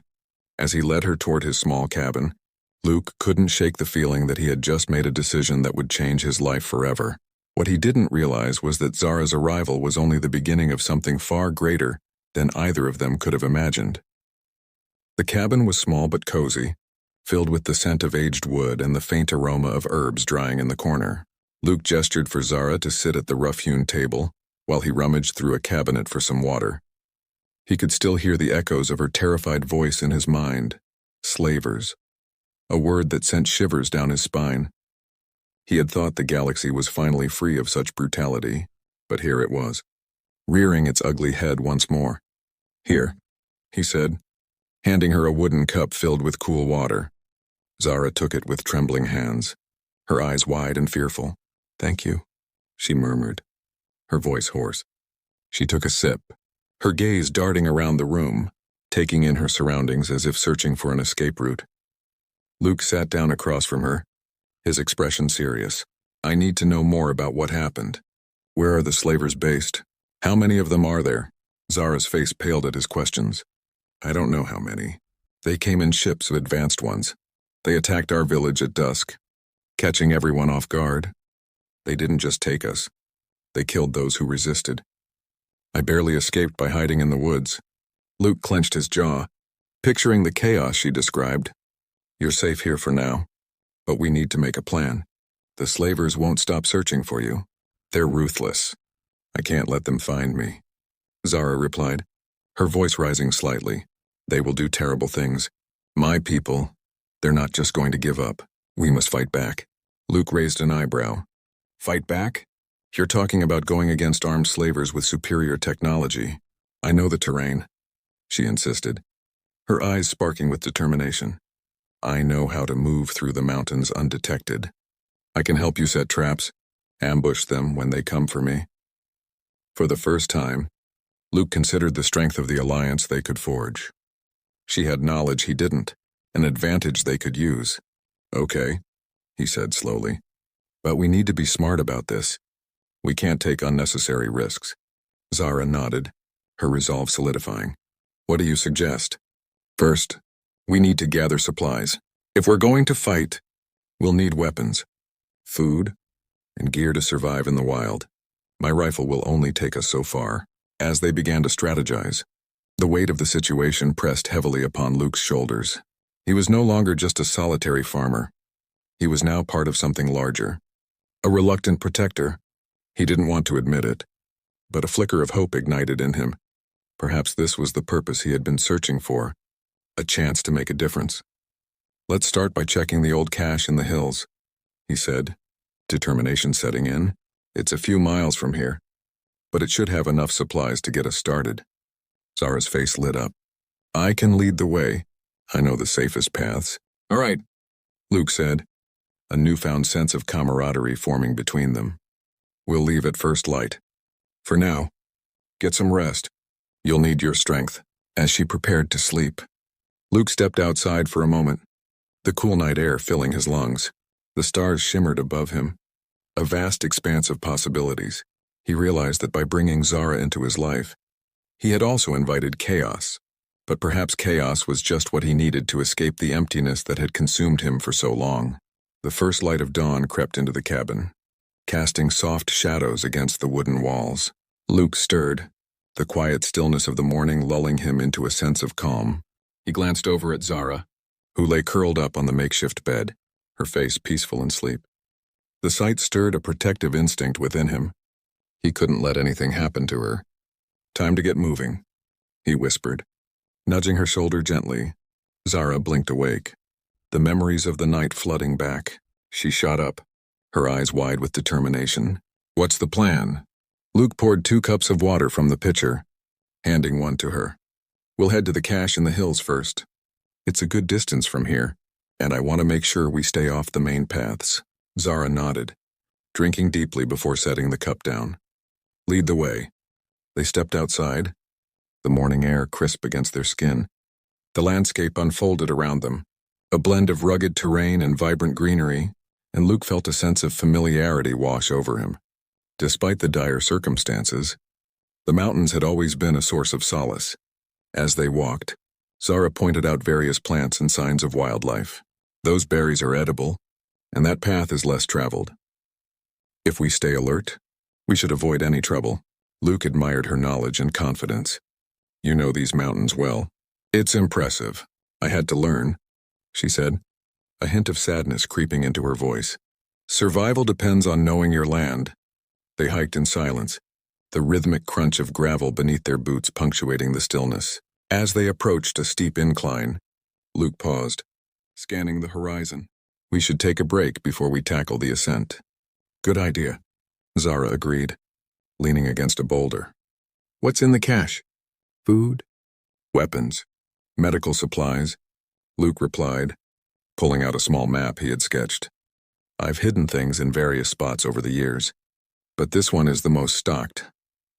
Zara leaned closer, studying the map. "If we can get there and back without being detected, we'll have a solid chance to prepare for the slavers." "Exactly," Luke said, a renewed sense of purpose fueling his words. "Once we have the supplies, we can start planning our next move." They resumed their hike, tackling the incline together. As they climbed, Luke felt the weight of their mission pressing down on him. It was one thing to gather supplies. It was another to confront a band of ruthless slavers. He stole a glance at Zara, who was breathing steadily, determination etched into her features. Suddenly, a rustle in the bushes sent both of them into a defensive stance. Luke's hand instinctively went to the knife strapped to his thigh. "Did you hear that?" he whispered. Zara nodded, her eyes sharp. "We should move quietly. It could be an animal or something else." They edged closer to the sound, hearts racing in unison. Luke felt the tension build as he prepared for whatever might emerge. As they rounded the bushes, they were met with the sight of a deer, startled by their presence. It bolted into the trees, and Luke let out a breath he hadn't realized he was holding. "Just a deer," Zara said, a nervous laugh escaping her lips. "But we can't let our guard down. They'll be looking for me." As they continued, the terrain grew steeper, and the path narrowed. Luke's thoughts wandered to the slavers and their likely motives. Why had they returned? The galaxy was supposed to be free of such horrors. His heart ached at the thought of Zara being captured, and the determination to protect her hardened within him. After what felt like hours, They finally reached the cache, hidden behind a cluster of rocks. Luke pushed aside the stones to reveal a small wooden chest, its edges worn from time. "Here it is," he said, lifting the lid to reveal an array of supplies. Canned food, water bottles, and a couple of weapons were neatly packed inside. Zara's eyes widened with excitement as she rummaged through the cache. "This is perfect. With these supplies, we can set traps and gather more intel about the slavers." Luke smiled, feeling a sense of relief wash over him. "Exactly. Now we just need to be smart about our next steps." As they packed the supplies into their bags, Luke couldn't shake the feeling that their alliance was no longer just a means of survival. They were becoming a team, united by a shared goal. For the first time in a long time, he felt a flicker of hope for a future beyond mere existence. "Let's head back," he said, securing the chest. "We've got work to do." As they descended, the mountains loomed around them, their majesty a reminder of the challenges ahead. Luke stole a glance at Zara, who walked beside him with a determined stride. They were two unlikely allies, bound by circumstance, yet forged by a shared strength that would carry them through the darkness to come. The sun hung high in the sky as Luke and Zara made their way back through the woods, their bags filled with supplies and a renewed sense of purpose. The trees cast long shadows on the forest floor, but the warmth of the day provided a reassuring comfort. Luke couldn't shake the feeling of impending danger, his instincts alerting him that they were not alone. "Keep an eye out for any signs of movement," he advised, his voice low. Zara nodded, her expression serious. "I'll scan the treetops. If anyone's following us, they might be using the higher ground." They pressed on, every rustle in the underbrush raising the tension between them. Luke's thoughts raced. What if the slavers had already begun their hunt? The realization sent a chill down his spine, but he pushed it aside. Focus on the task at hand. As they neared the edge of the forest, a distant sound made them halt. The low rumble of engines reverberated through the air. Luke exchanged a glance with Zara, both of them immediately recognizing the source. The slavers.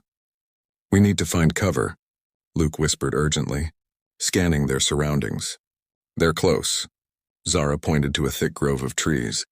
"Over there." They dashed toward the grove, ducking behind the dense foliage just as a convoy of vehicles trundled down the dirt path, their engines roaring like thunder.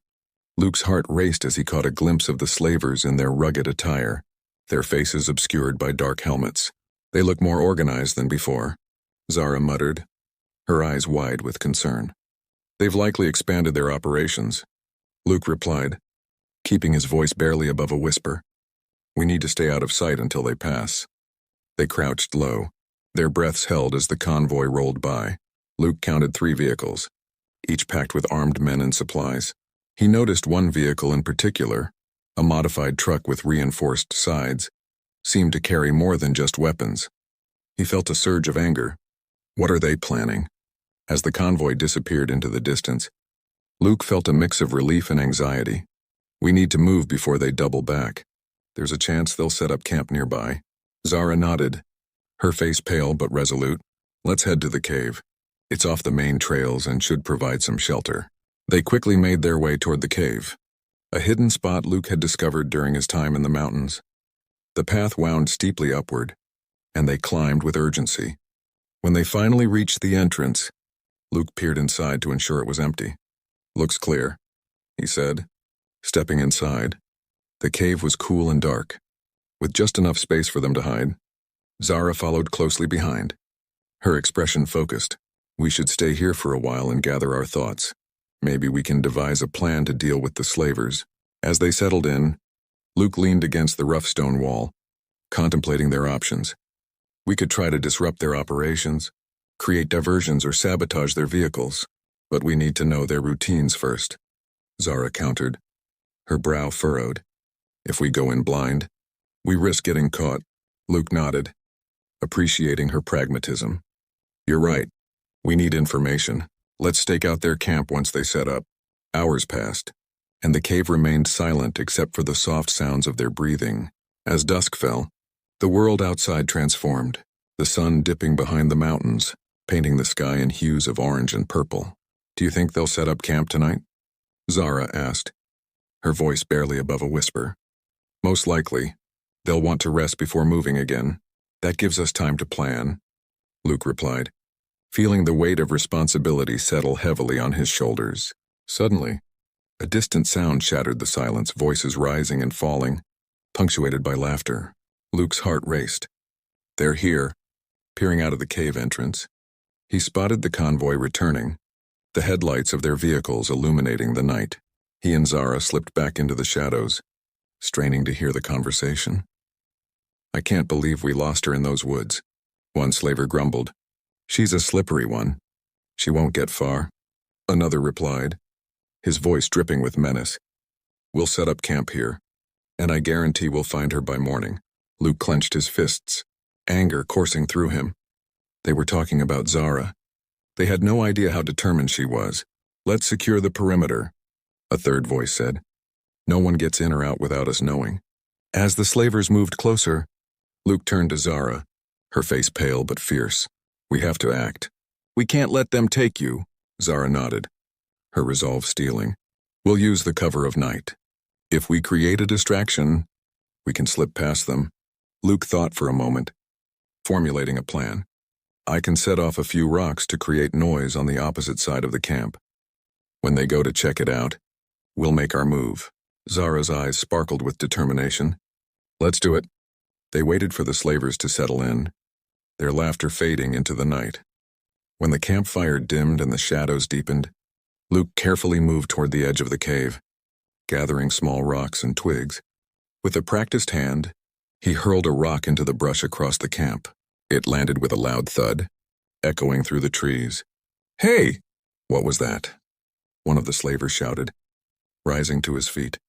"Check it out," another ordered, urgency in his tone. "It could be her." As the men scattered toward the noise, Luke and Zara exchanged quick glances. This was their moment. They slipped out of the cave, hearts pounding, adrenaline surging as they moved toward the open ground. In the shadows, they dashed past the campfire, staying low and silent. The darkness enveloped them, a protective cloak as they made their way back toward the woods. "Keep moving," Luke urged. Sensing the urgency of their situation, they navigated through the trees, their breath coming in quick gasps. Finally, as the sounds of the slavers faded into the distance, Luke stopped to catch his breath. "We did it," Zara gasped, a smile breaking through her tension. "We actually got away." "For now," Luke said, scanning the darkness for any signs of pursuit. "But we need to keep moving. We can't let them find us again." As they pressed on, a sense of camaraderie blossomed between them. They were no longer just two people fighting for survival. They were allies with a shared goal. And as the mountains loomed around them, Luke felt the weight of hope beginning to rise within him, a belief that they could overcome whatever came next.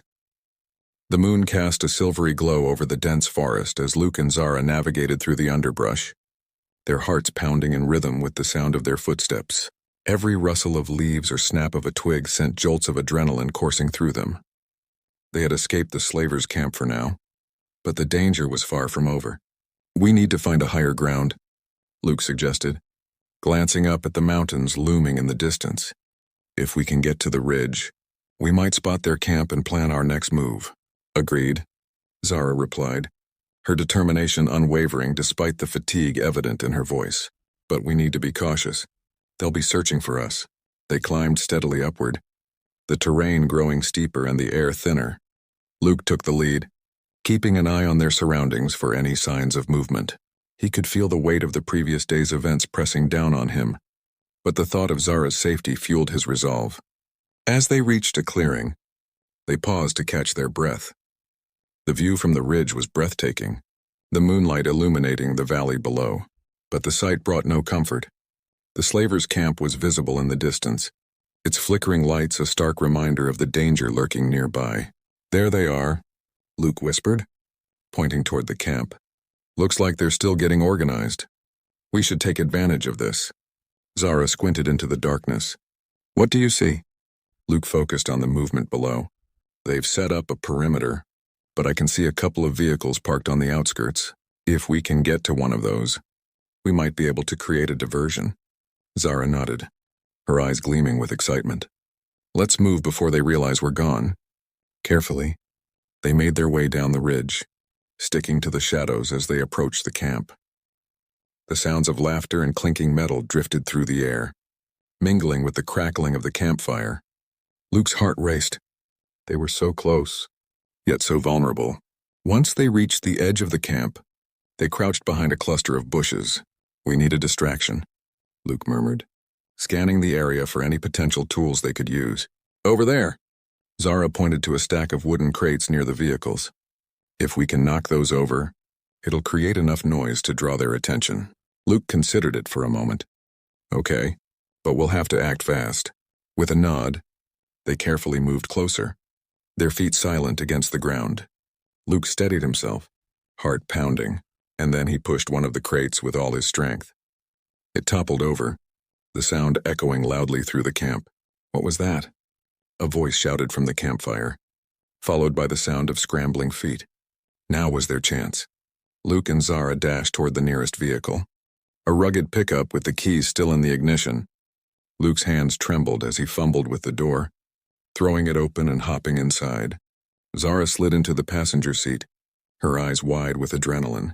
Start it up, Luke urged, glancing back toward the camp as the slavers rushed to investigate the noise. Zara turned the key, and the engine roared to life. Let's go, she shouted, her voice filled with urgency. Luke shifted the vehicle into gear, slamming on the gas. The truck lurched forward, and they barreled through the camp, sending crates and equipment flying in their wake. The sounds of chaos erupted behind them as the slavers realized what was happening. Go! Go! Luke shouted, adrenaline fueling their escape as he swerved around obstacles, heart racing with every bump in the road. Zara clutched the dashboard, her knuckles white. This way, she directed, pointing toward a narrow path leading deeper into the woods. Luke followed her lead, turning sharply onto the path, the trees closing in around them. The truck jolted violently, but he managed to keep it steady as they sped away from the chaos of the camp. Behind them, they could hear the distant shouts of the slavers, the roar of their vehicles starting up in pursuit. Luke's heart sank at the realization. They'll be right on our tails. What do we do? Zara asked, her voice a mixture of fear and determination. We need to find a place to hide, Luke replied, scanning the area for any potential cover. There's a creek up ahead. If we can make it there, we might be able to lose them in the underbrush. Zara nodded, determination burning in her eyes. Let's go. They raced toward the creek, the sound of rushing water growing louder as they neared. Luke swerved the truck off the path, guiding it to a hidden clearing just off the creek's bank. He cut the engine, and they both jumped out, heartbeats echoing in their ears. Quick, we need to get low, Luke urged, leading Zara behind a cluster of large rocks near the water's edge. They crouched down, adrenaline surging as they listened for the sounds of their pursuers. Do you think they saw us? Zara whispered, her eyes darting nervously toward the road. I don't know, Luke replied, his voice barely above a whisper. But we need to stay quiet. They waited in silence, the tension palpable. Moments stretched into what felt like hours as they held their breath, listening intently. Finally, the sound of revving engines echoed through the trees, and Luke's heart raced. Here they come, he whispered, peering around the rock to catch a glimpse of the approaching slavers. Two vehicles roared into view, their headlights cutting through the darkness like searchlights. They'll see us, Zara whispered, panic rising in her voice. Just stay still, Luke instructed, watching as the vehicles slowed, their drivers scanning the area for any signs of movement. The slavers exited their trucks, weapons drawn and ready. Luke felt the weight of fear settle in his stomach as they fanned out, searching the woods with ruthless determination. Split up. Check the creek, one of the slavers ordered, his voice commanding. Luke turned to Zara, desperation in his eyes. We need to move. Now. As the slavers approached the creek, Luke grabbed Zara's hand. Follow me. They darted silently into the underbrush, slipping through the trees, moving farther away from the creek. Every crunch of leaves beneath their feet made Luke wince, but they pressed on, hearts pounding. Where do we go? Zara asked, breathless as they continued their escape. There's an old cabin not far from here, Luke said, recalling the location from his time exploring the mountains. It should provide some cover. Let's hope we can make it there before they find us, Zara replied, determination flickering in her eyes. They ran through the woods, dodging branches and rocks, the fear of capture driving them forward. As they neared the cabin, Luke spotted its silhouette against the moonlit sky, a glimmer of hope in the darkness. Almost there, he urged, pushing himself harder. They reached the cabin, breathless and trembling. Luke swung the door open, revealing a dusty interior filled with remnants of a forgotten life. He quickly closed the door behind them, sealing themselves in the shadows. Do you think they'll find us? Zara asked, her voice a shaky whisper. Not if we're quiet, Luke replied, scanning the cabin for any potential hiding spots. Let's stay low and listen. They found a corner behind a crumbling old couch and settled in, their breaths mingling with the dust in the air. Time passed slowly, each second stretching into eternity as they listened for any signs of the slavers.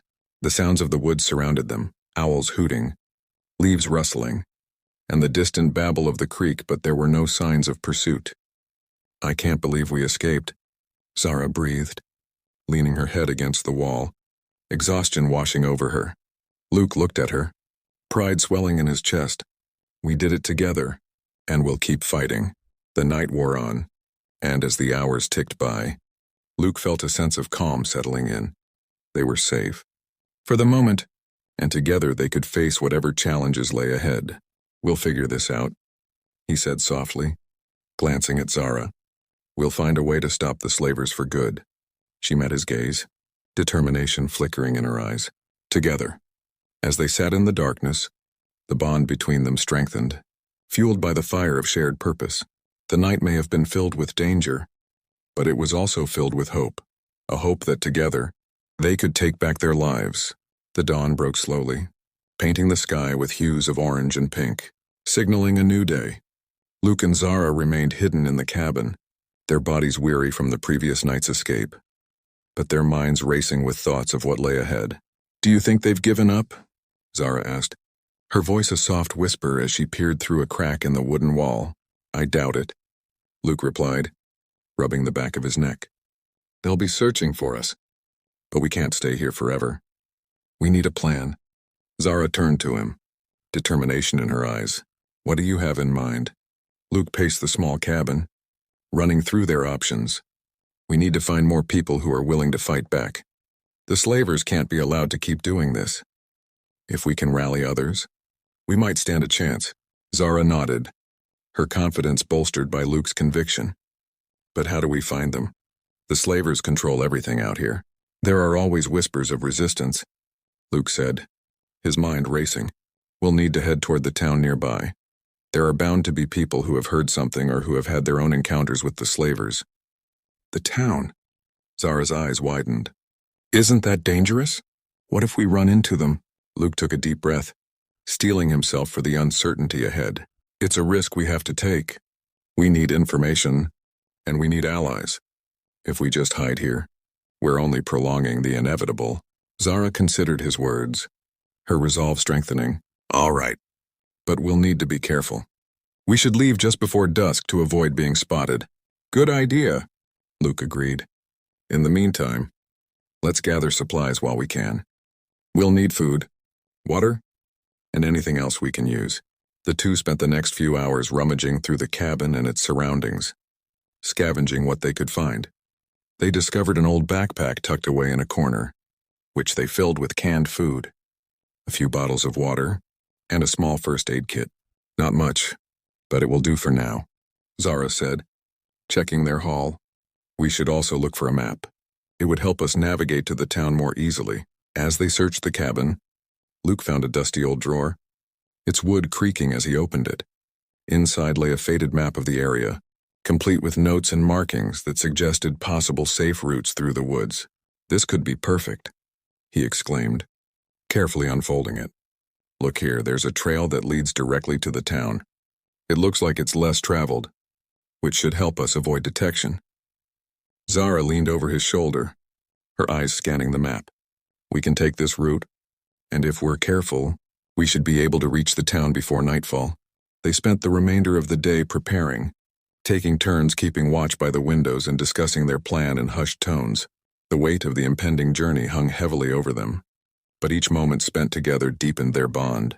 As dusk began to settle, they packed their supplies and steeled themselves for the challenges ahead. The woods were alive with the sounds of nocturnal creatures, a reminder of the danger lurking just outside their temporary refuge. "Are you ready?" Luke asked, glancing at Zara as they stood at the cabin's door. She took a deep breath, her determination shining through. "Let's do this." They stepped out into the cool evening air, the path ahead cloaked in shadows. The forest seemed to hold its breath, and they moved cautiously, hearts pounding as they navigated through the underbrush. As they followed the trail, they remained vigilant, listening for any sounds of pursuit. The tension was palpable, but Luke felt a surge of hope. They were no longer just running. They were on a mission. After what felt like hours of careful navigation, they emerged from the woods onto the outskirts of the town. The glow of streetlights flickered ahead, casting eerie shadows on the empty streets. "There it is," Luke whispered, scanning the area for any signs of danger. "We need to find a safe place to observe." They ducked behind an abandoned building, watching the town come alive as the night deepened. Small groups of people moved about, but the atmosphere was tense, as if everyone was aware of the lurking threat posed by the slavers. "Do you see anyone who looks like they might know about the resistance?" Zara asked, her eyes scanning the crowd. Luke's gaze fell upon a group of 3 men gathered around a flickering lamp, speaking in hushed tones. "Those guys look like they're up to something," he replied. "We should approach them carefully." They crept closer, keeping to the shadows. As they drew near, they caught snippets of conversation. "I heard they're cracking down on anyone who speaks out against them," one man said, his voice low. "We need to be careful." Luke exchanged a glance with Zara, their hearts racing at the realization.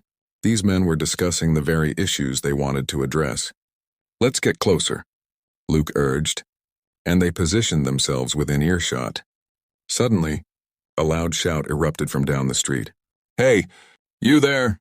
The men turned, panic flashing across their faces as a group of slavers emerged from an alley, their eyes scanning the area. The tension in the air thickened, and Luke knew they had to act fast. "Now!" he whispered to Zara, grabbing her hand as they dashed forward. They slipped past the group and ducked into an alley, narrowly avoiding detection. Their hearts raced as they pressed against the cool brick wall, listening to the chaos unfolding behind them. "We can't just hide," Zara panted, her eyes wide with urgency. "We need to help them." Luke hesitated, torn between the need for caution and the urge to fight back. "If we engage now, we risk drawing attention to ourselves. But what if they get captured?" Zara argued, her voice filled with desperation. "They might be our only chance to find allies." Luke could feel the weight of the decision pressing down on him. He glanced down the alley, where shadows danced ominously. Finally, he made his choice. "All right, but we stick together. No heroics." With a determined nod, they crept out of the alley, moving toward the fray. As they rounded the corner, they saw the slavers closing in on the men, who were trying to defend themselves. "Hey, over here!" Luke shouted, drawing the attention of the slavers. "What are you doing?" Zara hissed, panic in her eyes. "Distracting them," he called back. "We can't let them get caught." The slavers turned, surprise flashing across their faces. "Who the hell are you?" Luke's heart raced as he stood his ground. "We're not going to let you take anyone else." The men turned, seeing their unexpected allies, and their eyes widened with hope. "You're crazy," one of them yelled, but determination flickered in his expression. Before the slavers could react, Luke charged forward, adrenaline pumping through his veins. He lunged at the nearest slaver, taking him by surprise and tackling him to the ground. Zara followed suit, grabbing a discarded piece of metal and swinging it at another slaver who was advancing toward them. "Fight back," Luke shouted, rallying the men as chaos erupted around them. The alley was filled with shouts and the sounds of struggle. Luke's instincts kicked in, and he fought with everything he had, each movement fueled by the desperation to protect those who couldn't protect themselves. As the fight intensified, more townspeople emerged from the shadows, drawn by the commotion. They joined the fray, emboldened by the sight of resistance. "Together!" Zara yelled, rallying the group as they pressed against the slavers, driving them back. Luke fought alongside Zara, adrenaline coursing through his veins as they pushed the slavers away from their newfound allies. "Keep going," he urged, his voice filled with conviction. With one final push, they forced the remaining slavers to retreat, their surprised expressions turning to fury as they scrambled to escape. The townspeople cheered, their spirits lifted by the unexpected victory. "Who are you?" one of the men asked, breathless from the fight. "I'm Luke, and this is Zara," he replied, a smile breaking across his face despite the chaos. "We're here to help." The men exchanged glances, realization dawning upon them. "You're the ones they've been searching for, the ones who escaped from the camp." Luke nodded, understanding the weight of their reputation. "We need to keep fighting. We can't let them keep terrorizing our people." With newfound determination, they gathered in a huddle, strategizing their next move. "There's a safe house not far from here," one of the men said. "If we can get there, we can regroup and plan how to take down the slavers for good." "Lead the way," Luke said, his heart racing with a mix of excitement and fear. As they moved through the town, the adrenaline began to fade, replaced by a sense of purpose. They were no longer alone in their fight. They had allies, and together they could make a difference. But just as they reached the safe house, a chilling realization washed over Luke. "What if the slavers come back?" he asked, anxiety creeping into his voice. "We'll be ready," Zara said, her grip on his shoulder reassuring. "We've faced them once. We can do it again." Luke nodded, determination reigniting within him. "We will make a stand." As they entered the safe house, Luke glanced back at the darkened streets, his mind racing with thoughts of the future. The fight against the slavers had only just begun, and the battle ahead would be tougher than any they had faced before. But deep down, Luke felt a flicker of hope. Together, they would rise against the darkness, and perhaps, just perhaps, they could change the fate of their world. As the group settled in, making plans and sharing stories, a loud crash echoed from outside. The door burst open, and a figure stumbled inside, wide-eyed and breathless. "They're coming. We need to move now." Luke's heart raced as he turned to Zara, knowing that the fight for their freedom was far from over. "Ready?" she asked, her eyes gleaming with resolve. "Always," he replied, gripping her hand tightly. Together, they faced the unknown, ready to fight for their lives, their freedom, and the hope of a better tomorrow. Chapter 1. Is it real? Or a dream? Raoul Mason stood on the edge of a towering cliff, his boots digging into the loose gravel beneath him. The air was thick with a strange, metallic scent, and a low hum vibrated through the ground as if the planet itself was alive. Before him stretched an alien landscape, like nothing he had ever seen. Massive crystal spires rose from the ground, shimmering in every color of the spectrum, warping the light in ways that defied physics. Beyond the spires, a dark sky pulsed with swirling nebulae and distant stars, giving the world an ethereal, dreamlike quality. Something pulled at him, a force he couldn't quite explain. His eyes were drawn to the largest of the crystal formations in the distance, a massive structure that seemed to thrum with energy. It called to him, beckoning him closer, and without hesitation, Raoul stepped forward, his heartbeat syncing with the strange rhythm of the planet. As he approached the crystal, a familiar feeling washed over him, the disorientation, the sense of déjà vu. He had been here before. He had seen this before, the towering crystal, the strange energy, the light bending impossibly around it. It was all from his dreams. Raoul stopped, his pulse quickening. This wasn't just a dream. He had learned that much over the past few weeks. Every time he interacted with the substance, these dreams had become more vivid, more real, and the things he saw in them. They always happened. Before he could process the thought, the ground beneath him began to tremble, and a loud crack split the air. Raoul's eyes snapped to a fissure forming in the ground. The enormous crystal before him began to shatter. Large pieces broke away, floating upward as if gravity had lost its hold. Then, Without warning, one of the shards shot toward him like a bolt of lightning. Raoul flinched, raising his arms to shield himself, but the shard stopped just inches from his face, hovering in the air. His heart pounded in his chest as he reached out, tentatively touching the crystal. The moment his fingers brushed its surface, a blinding light exploded around him, and the world dissolved into pure energy. Raoul shot up in bed, gasping for breath.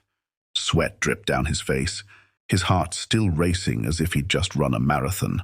The dim light of his quarters, aboard the Perseus, filtered in through the cracks in the bulkhead, and he took a moment to ground himself in reality. He was back on the ship. It was just a dream, or at least, it had started that way. But he knew better by now. These weren't ordinary dreams. Every time he touched the strange material they had discovered on Valaris 5, his subconscious plunged him into a vision, and every time what he saw in those dreams came true. Raoul sat up, wiping his face with his sleeve. His mind raced as he replayed the dream in his head. The crystal had shattered in the vision, and something had emerged. But what? He couldn't shake the feeling that whatever he'd seen was a warning. Something big was coming. With a sigh, he threw off his blanket and stood, his legs still shaky from the after effects of the dream. He needed to talk to Dr. Ilara Kovac. If anyone could help him make sense of these visions, it was her. Raoul made his way down the dimly lit corridors of the Perseus toward the science lab. His mind churned as he thought about the crystal, about the dreams that had plagued him since they first discovered it. The substance, epsilonite, they had called it, was unlike anything they had ever encountered. It didn't just amplify energy. It seemed to interact with time, with space, and now, with their minds. As he entered the lab, Ilara was hunched over her console, her fingers flying across the keys as data scrolled across the screen. She glanced up when she heard him enter, her expression immediately concerned when she saw the look on his face. "Another dream?" she asked, her voice quiet but steady. Raoul nodded, running a hand through his hair. "Yeah, it's getting worse. That crystal, it shattered this time. Something came out of it, but I couldn't tell what. I think it's trying to show me something." Ilara frowned, turning her attention to the screen in front of her. "I've been running tests on the crystal's properties, but nothing like this has ever been documented. If what you're experiencing is real, and I'm not saying it isn't, then we're dealing with something far more dangerous than we thought." Raoul sat down across from her, his mind racing. "It's more than just visions. Ilara, every time I dream about the crystal, something from the dream happens in real life. Last time, I saw a solar flare, and 2 days later, we got hit by one out of nowhere. Now, I saw the crystal breaking apart. I think something terrible is about to happen." Ilara studied him for a moment before responding. "You think the crystal is somehow affecting reality, predicting the future?" "I don't know," Raoul said, leaning forward. "But we need to figure it out. Whatever this substance is, it's not just dangerous. It's beyond anything we've ever encountered. We have to be careful with it." Ilara nodded, her face tense. "Agreed. But if these dreams are a warning, we're running out of time. We need to prepare for whatever's coming. And fast." Raoul's stomach twisted as he considered the implications. The crystal was powerful, maybe too powerful. And if his dreams were any indication, their entire crew, and maybe the galaxy, was standing on the edge of a disaster they could barely comprehend. Chapter 2. The Prophecy. Raoul stood at the observation deck of the Perseus, staring out into the vastness of space. The stars twinkled innocently against the black canvas of the void, but Raoul felt no comfort from the familiar sight. His mind was consumed by the dreams, the unsettling clarity of them, and the looming certainty that they weren't just figments of his imagination. His gut told him they were glimpses of a future that was quickly approaching, and worse, a future that seemed inevitable.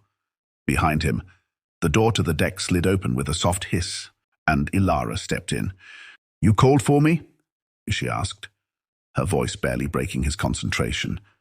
Raoul turned to face her, his expression grim. "I saw it again," he said quietly, "at the crystal shattering, Only this time, I saw more.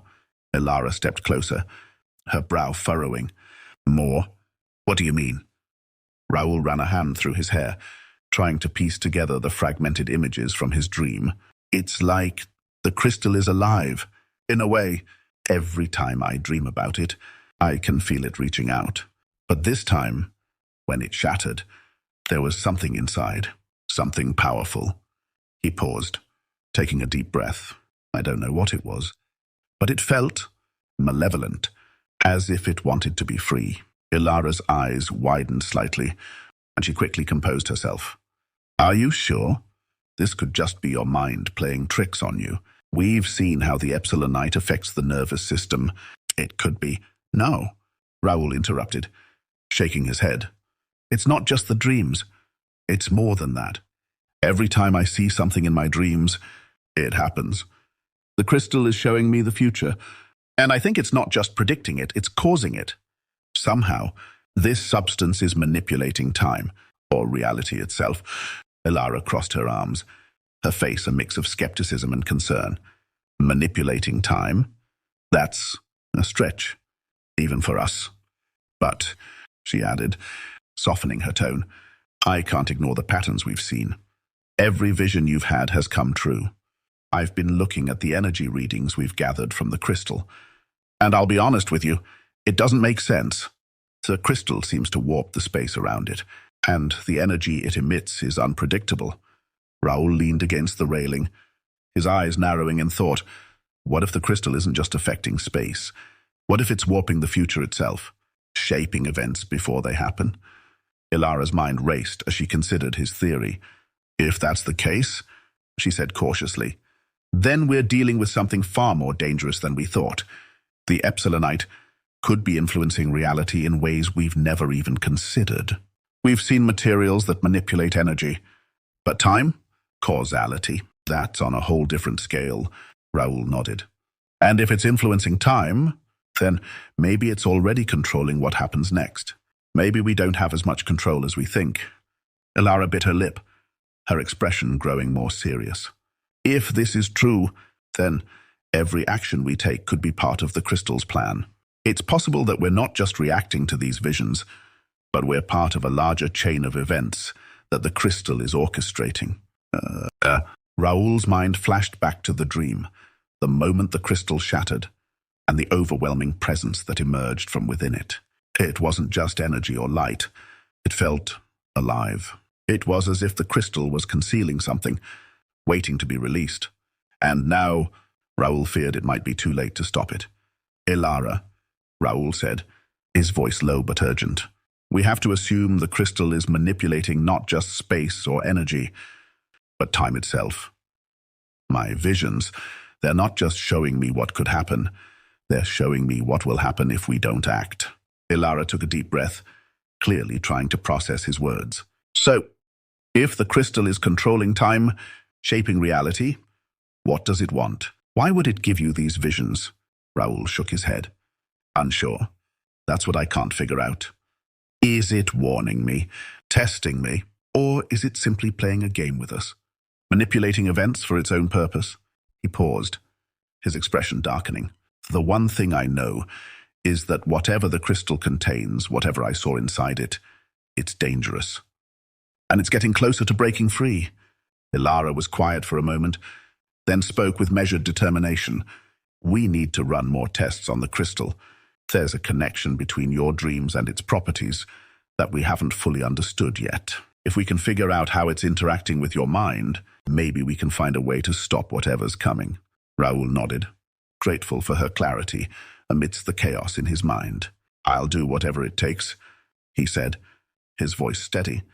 We can't let this thing fall into the wrong hands. The next few hours were a blur of activity as Ilara and her team prepared for the experiment. Raoul had insisted on being a part of it, knowing that he was somehow connected to the crystal in a way no one else was. The dreams, the visions, they were all leading him towards something, and he needed to know what it was before it was too late. Ilara had set up a controlled environment in the lab, isolating a small shard of the Epsilonite in a chamber that was heavily shielded and monitored. The plan was simple. Raoul would expose himself to the crystal under carefully measured conditions, while they monitored his brain activity and the crystal's energy output. This is dangerous. Raoul, Elara warned him again as they stood in the lab. We don't know what prolonged exposure to the crystal could do to you. If it really is affecting time and space, there's a chance it could— I know the risks, Raoul interrupted, his expression hard. But we don't have a choice. We need to understand what's going on before the Corrin get their hands on this thing. If they use the crystal's power before we do. Elara nodded, her face set with determination. All right, let's get started. As Raoul lay down on the examination table, the lights dimmed, and the familiar hum of the equipment began to fill the room. The shard of epsilonite glowed faintly in its containment chamber, pulsating softly, as if waiting for the experiment to begin. Raoul's breathing slowed as the sedative was administered, his vision beginning to blur as he drifted into unconsciousness. He felt the familiar pull of the dream state, the weightlessness, as his mind slipped into the depths of his subconscious. The world around him faded away, replaced by the eerie, alien landscape that had haunted his dreams for weeks. The crystal spires loomed in the distance, glowing with an intense, unearthly light. But this time, something was different. He could feel a presence in the air, an almost sentient force, watching him, waiting for him.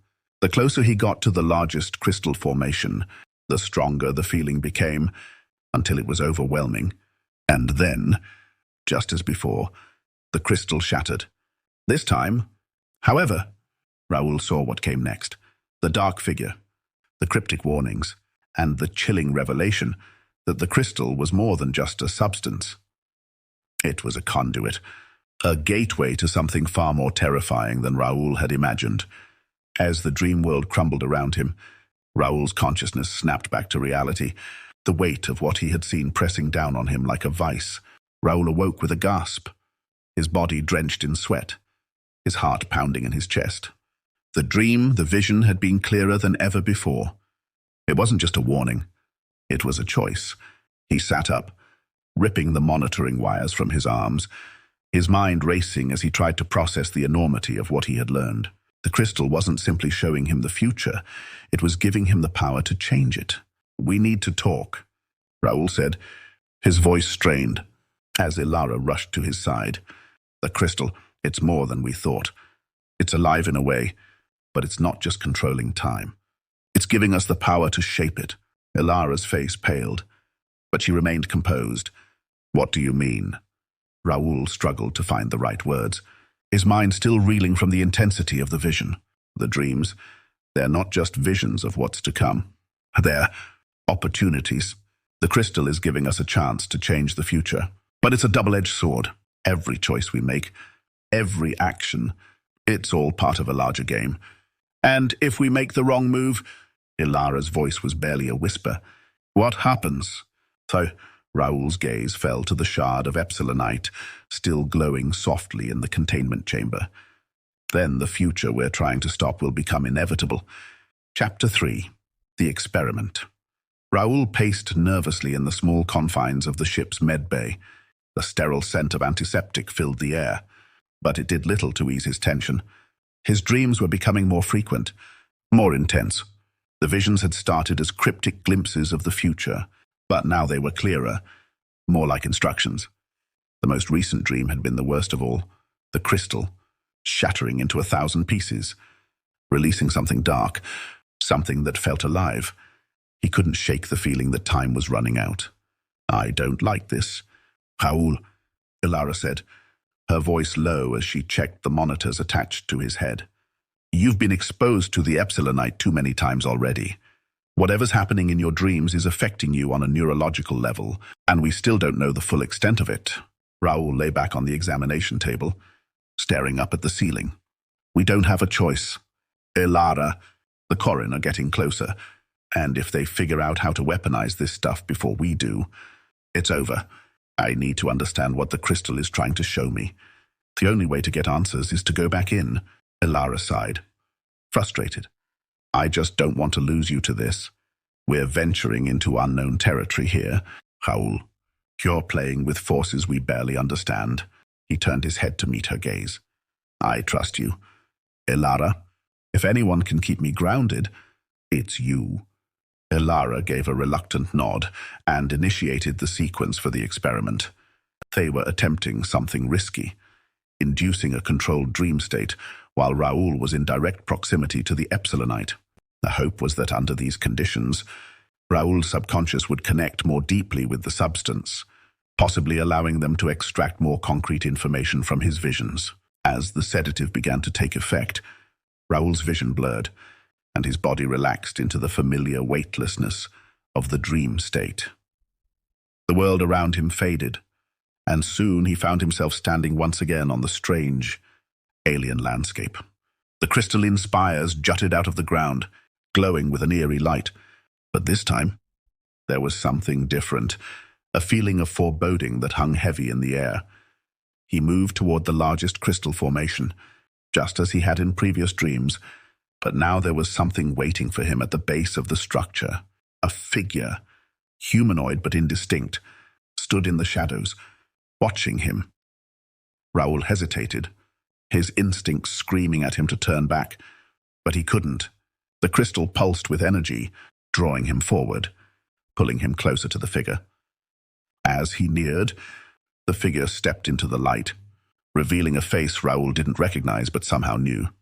The man, if he could even be called that, had eyes that glowed with the same energy as the Epsilonite. His skin was translucent, almost crystalline, and his expression was unreadable. "You've come far," the figure said, his voice resonating in Raoul's mind rather than his ears. "But you are only beginning to understand." Raoul swallowed hard, his throat dry. "What is this place? Who are you?" The figure tilted his head, as if amused. "This is no place. This is everything.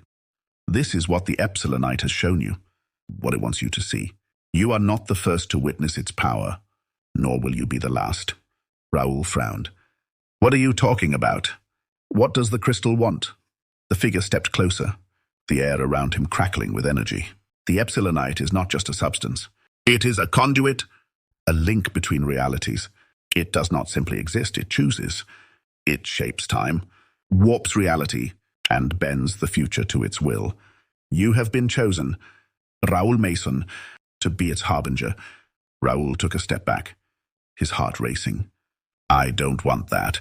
I'm trying to stop this thing from destroying everything." The figure's glowing eyes narrowed. "There is no stopping it.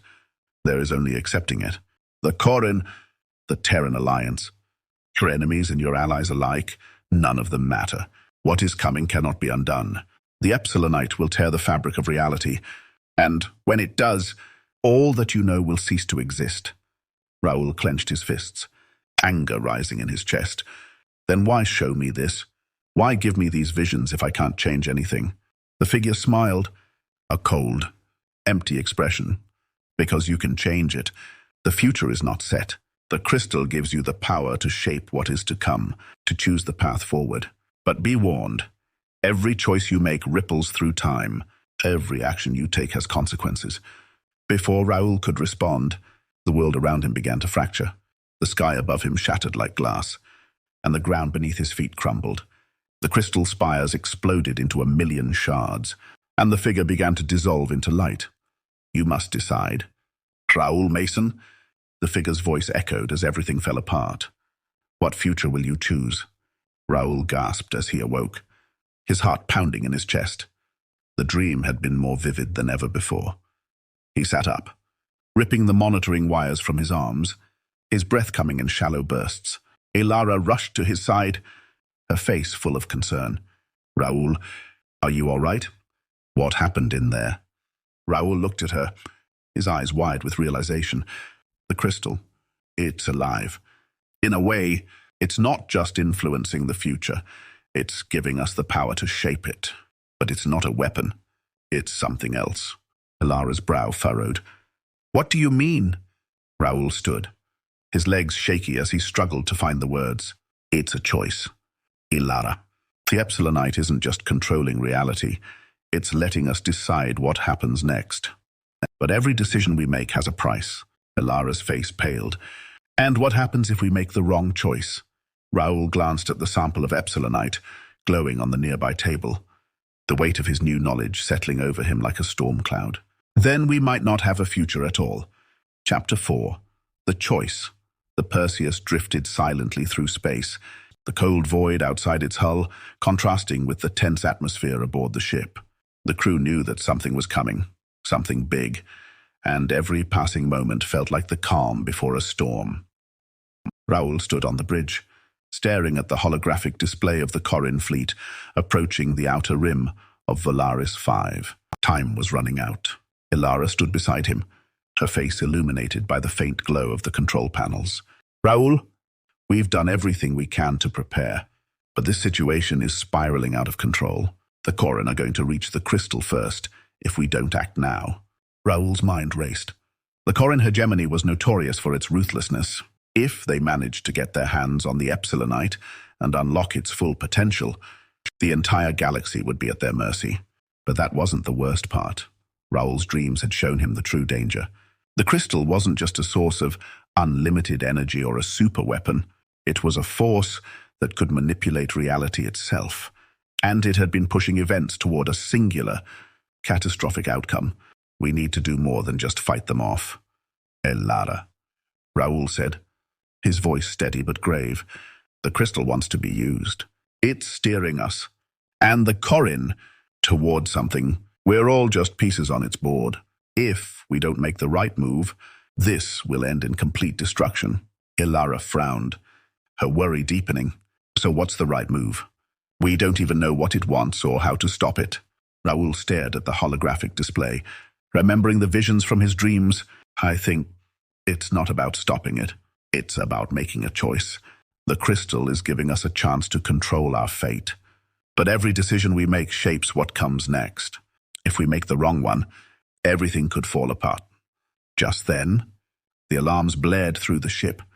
The Corin fleet had entered the system, their massive warships cutting through space with precision. The battle was about to begin. "Captain," a crew member shouted from across the bridge. "The Corin have launched an assault on Valaris 5. They're heading straight for the crystal."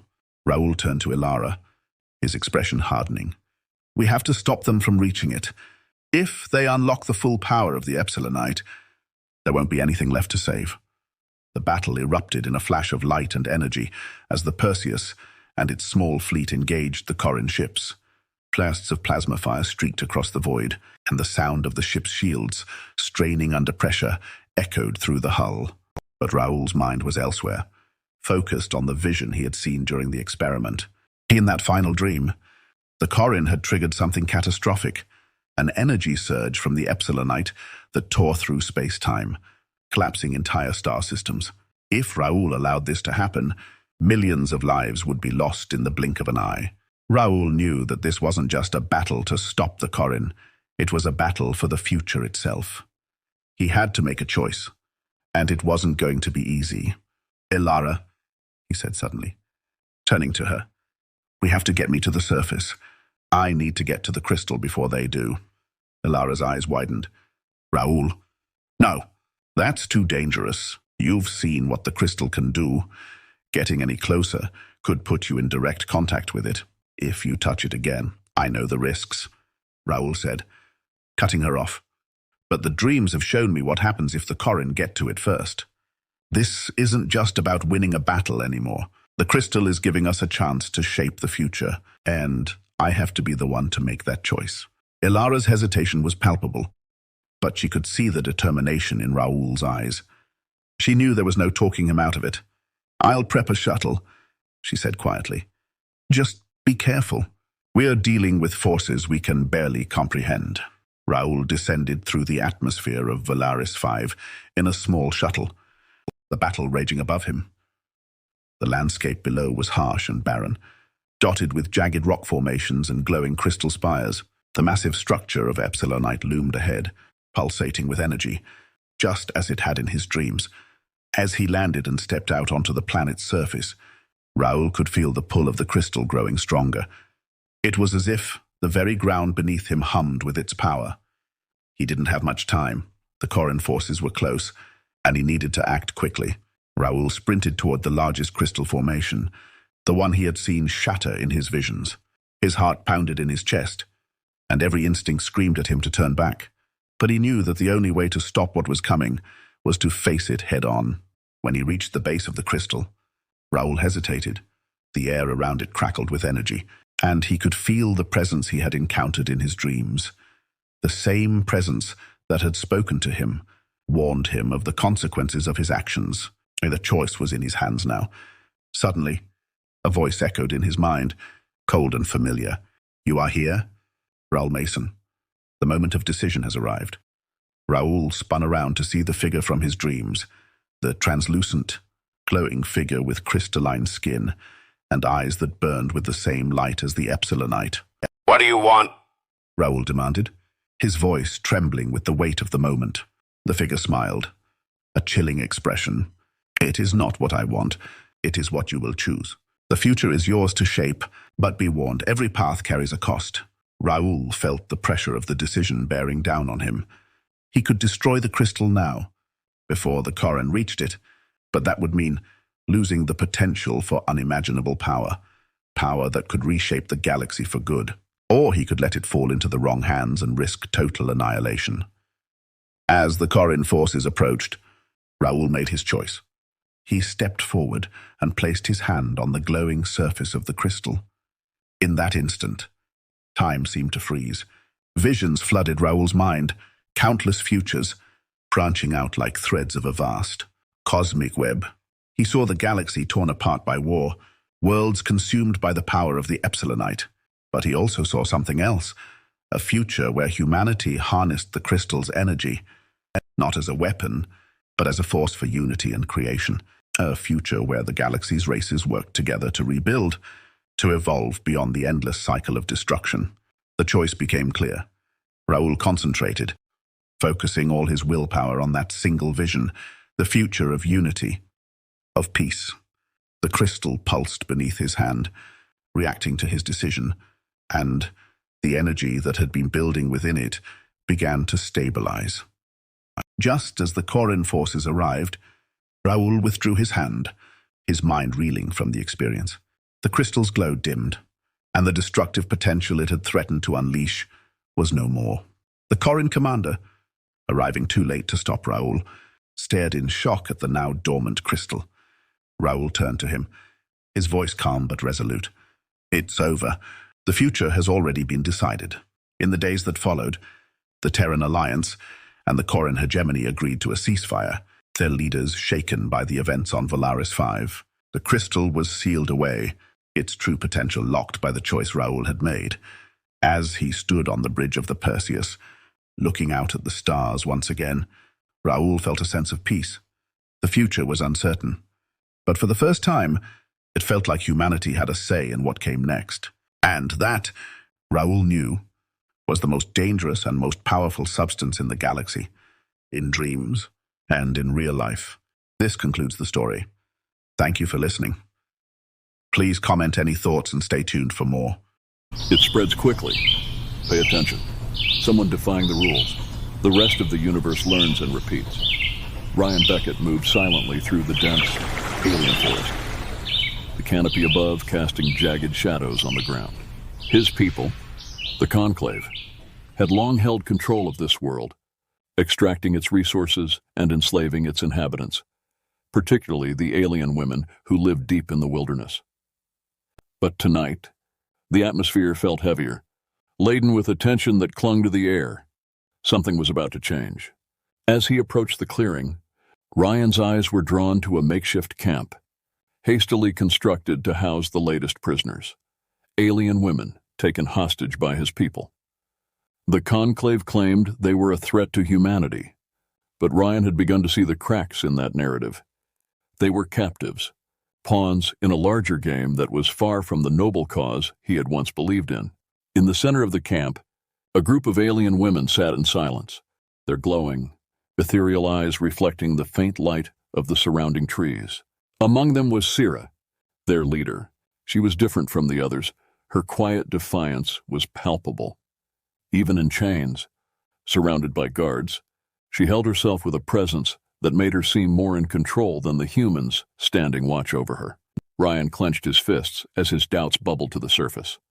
He had seen something similar before, back in the desert, when another soldier, Dane Harrow, had turned against the Conclave after discovering the truth about the energy experiments. Whispers of Dane's defiance had spread through the ranks, and now those whispers echoed in Ryan's mind. "Keep an eye on them," came the order from a superior officer, pulling Ryan from his thoughts. "They might look harmless, but don't be fooled." Ryan nodded, but his gaze stayed fixed on Sierra. Harmless? He couldn't help but think the real danger lay within the Conclave itself. But he was a soldier. He had taken an oath to protect his people, even when his conscience screamed otherwise. As the night wore on, Ryan overheard snippets of conversation between officers, discussing plans to move the captives to a hidden facility for research. The same kind of research that had caused the rebellion in the desert. The more he listened, the more disgusted he became. He could feel the weight of the choice bearing down on him. Restlessness pushed Ryan closer to the captives. As he neared, Sierra lifted her head, locking eyes with him. There was something unspoken between them, an understanding. Perhaps. There was no fear in her eyes, only a calm recognition of the situation. "You're not like the others," she said softly, her voice carrying over the quiet sounds of the forest. "I can tell." Ryan stiffened. "I'm a soldier. I do what I'm told." Sierra smiled faintly, though her eyes remained sharp. "You don't believe that anymore. You've seen the truth, haven't you? Your people aren't saviors, they're conquerors." Ryan glanced over his shoulder, making sure no one was listening. "You need to keep your voice down. They'll hear you." "They don't listen," Sierra replied, her tone steady. "They only take, but you've already heard enough to know what's coming. The desert, the energy harvesting. You've seen what they're really after." Ryan's jaw clenched. She was right. He had heard the stories about the experiments, about soldiers like Dane who had learned too much and chose to fight back. And now, here he was, standing at the same crossroads. "I'm not a rebel," Ryan said, his voice low. I won't be that." "No," Sierra said calmly. "But you will have to choose." Her words cut through him like a blade. The quiet power she held over her fellow captives made it clear Sierra wasn't waiting for a savior. She was waiting for an opportunity, and she was daring him to provide it.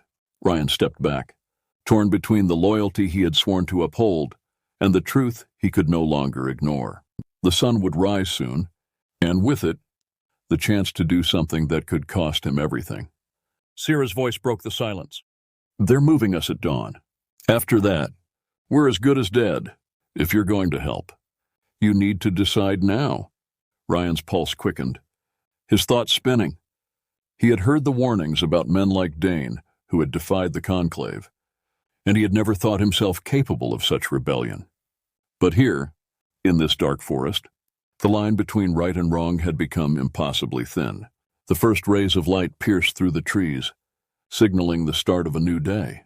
Ryan took a deep breath, his heart pounding in his chest as he looked into Sierra's eyes. The moment of decision had arrived.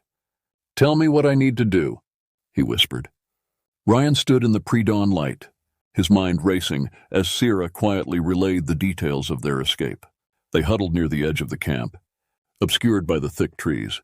The guards patrolled in routine circles, unaware that their carefully laid plans were about to be undone. Every step, every movement now carried the weight of treason. "They'll check on us soon," Sierra said, her voice barely a whisper, her sharp eyes scanning the perimeter. "We have less than an hour to act." Ryan nodded, his heart hammering in his chest.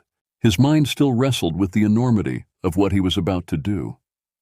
Betray his people, aid captives his commanders had branded enemies. But the more time he spent with Sierra and the others, the more he realized that the true threat wasn't them. It was the Conclave and its endless hunger for control. He felt the weight of the weapons he had secretly gathered, hidden just beyond the camp. They were standard issue, but reliable. He had stashed them under the roots of a massive tree earlier that night, while the guards had been distracted. The alien women wouldn't stand a chance against the Conclave soldiers without them. But even armed, The path ahead would be treacherous. Sierra moved closer, her presence steadying him. We'll head east, into the deeper parts of the forest. There's a natural barrier beyond the ravine, dense enough to shield us for days. By the time they realize we're gone, we'll be too far to track. Ryan ran a hand through his hair, his stomach twisted in knots. And what about the patrols? They'll send more men after us. They will, Sierra replied, her gaze unwavering. But the forest is our advantage. We know its paths. They do not. Ryan took a deep breath.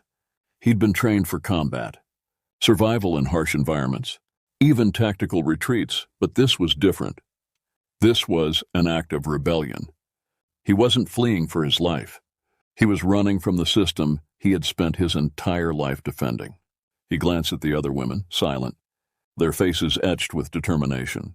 They trusted Sierra completely, and now they were placing their faith in him. The responsibility weighed heavily on his shoulders, but there was no turning back now. Sierra placed a hand on his arm, her touch gentle but firm.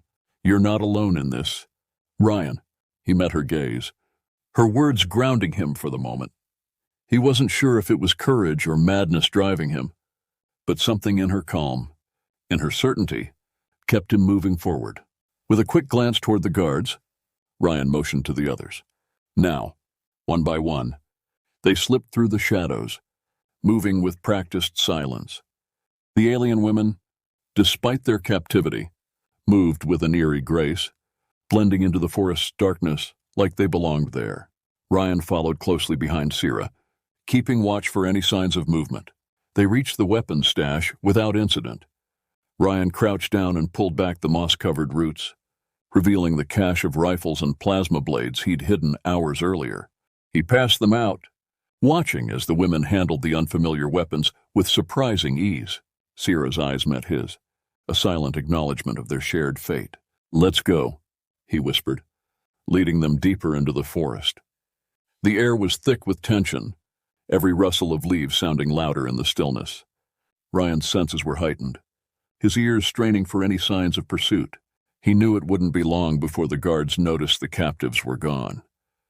They had to move fast. They reached the ravine just as the first light of dawn began to filter through the treetops. The path down was steep and treacherous, the rocks slick with moss. Ryan moved ahead, testing the ground with each step, ensuring the way was safe for the others. The forest beyond the ravine was denser, more tangled, offering the perfect cover if they could make it across. Sierra was the first to follow him, her movements fluid and sure-footed despite the terrain. The others moved quickly behind her, their fear hidden beneath a layer of determination. Ryan glanced back, watching as the last of the women crossed the ravine safely. Just as relief began to settle in, he heard it, the distant sound of shouts. The guards had discovered the empty cages. They're coming, Ryan said, his voice low but urgent. Sierra nodded, her expression unreadable. We'll make it. They moved faster now, the safety of the dense forest just within reach. Ryan could feel the adrenaline coursing through him, his mind racing with calculations. How far behind were the soldiers? Could they outlast them in the wilderness? The forest, once peaceful, now felt like a labyrinth, its towering trees both a sanctuary and a trap. Suddenly, a plasma blast cut through the air, striking a nearby tree. The explosion sent debris flying, knocking Ryan off balance. He hit the ground hard, pain shooting up his arm. Instinct kicked in as he rolled to his feet, drawing his weapon. The Conclave soldiers were closing in, their boots thundering against the forest floor. Ryan's heart pounded in his chest as he took aim, firing off a volley of shots to slow their advance. The air crackled with the sound of plasma fire, the once quiet forest now a war zone. Sierra and the others had already taken cover, their stolen weapons firing back with precision. For a brief moment, Ryan caught sight of Sierra, her face illuminated by the glow of the plasma blasts, her expression focused and fierce. She wasn't just a leader, she was a fighter. But despite their efforts, the soldiers were relentless. They moved with the cold efficiency Ryan had once admired, advancing with no intention of letting their prey escape. The Conclave had given the order, and the Conclave would not stop until it was carried out. We can't hold them off much longer, Sierra called out, her voice barely audible over the chaos. Ryan gritted his teeth, scanning the forest for an escape.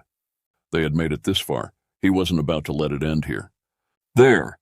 He pointed toward a narrow pass hidden between two towering cliffs, barely visible through the smoke and debris. We can lose them in there. Without hesitation, Sierra signaled to the others, and they began their retreat toward the pass. Ryan fired a few more shots, covering their escape, before falling back to join them. The pass was narrow, forcing them to move single file, but it worked to their advantage. The Conclave soldiers couldn't follow as easily, their numbers slowing them down. Ryan could hear their frustrated shouts echoing off the cliffs, but the sound grew fainter as the group pushed deeper into the forest. Finally, after what felt like an eternity, they emerged into a clearing, the forest once again silent around them. Ryan collapsed against a tree, his chest heaving with exertion. They had made it. For now. Sierra crouched beside him, her hand resting on his shoulder. We're safe, for the moment. Ryan nodded, still catching his breath. But they won't stop hunting us. No, Sierra agreed. But now we have the advantage. We know these lands. They don't. Ryan glanced around the clearing, taking in the sight of the alien women, their eyes filled with the same determination that had carried them this far. They had fought for their freedom, and now it was up to him to ensure they kept it. Then we make our stand here, he said, his voice steady. Sierra's gaze softened, her hand squeezing his shoulder in silent agreement. Together. The sun was fully rising now, casting light through the trees, marking the beginning of a new day, one filled with uncertainty, danger, and rebellion. But for the first time, Ryan felt like he was on the right side of the fight. The forest was deathly quiet as Ryan and the alien women prepared for what was coming. The Conclave wouldn't give up, and they all knew it. Their only chance now was to fortify the clearing, make it as defensible as possible, and hope to buy themselves enough time to slip deeper into the forest. Ryan could feel the weight of responsibility pressing down on him. It was no longer just his life at stake, but the lives of all the women who had trusted him to lead them to freedom. Sierra stood at his side, her expression grim but calm. They'll be here soon. We have to be ready. Ryan nodded, wiping the sweat from his brow as he adjusted the rifle slung over his shoulder. He had barely caught his breath from their escape through the pass. But there was no time for rest. Every moment was precious. The trees will give us some cover, Ryan said, scanning the dense foliage around them. But we'll have to use the terrain to our advantage. We can't let them surround us. Sierra's eyes followed his gaze. We've fought in worse conditions. We'll hold. Ryan admired her confidence. Despite the odds, she never wavered. There was something about her that made him believe they could make it through, even if every logical part of him said otherwise. She had become more than just a leader for the women. She was the glue holding them all together, including him. The others moved quickly, setting traps with whatever they could find, sharp branches, rocks, and even some of the energy weapons Ryan had salvaged. The forest provided natural defenses, but it wasn't enough. They would need more than strategy to survive the onslaught that was surely coming. As they worked, Ryan's mind drifted back to the stories of Dane Harrow. He had only met the man once, briefly, back when they were still both loyal to the Conclave. But that had been before Dane had discovered the truth, before he had chosen to defy the powers that controlled them all. Ryan wondered if Dane had felt the same fear that was gnawing at him now, the same uncertainty about the path he had chosen. The difference was, Dane had made his stand in the desert. Ryan would have to do the same here, in the heart of the forest. There, Sierra said, snapping Ryan back to the present. They're coming. Ryan's heart pounded as he followed her gaze. In the distance, through the trees, he could see movement, shadows shifting in the early morning light. The Conclave soldiers were moving in, slowly but surely. They were well trained, and they knew not to rush into an ambush. But Ryan had fought alongside them for years. He knew their tactics.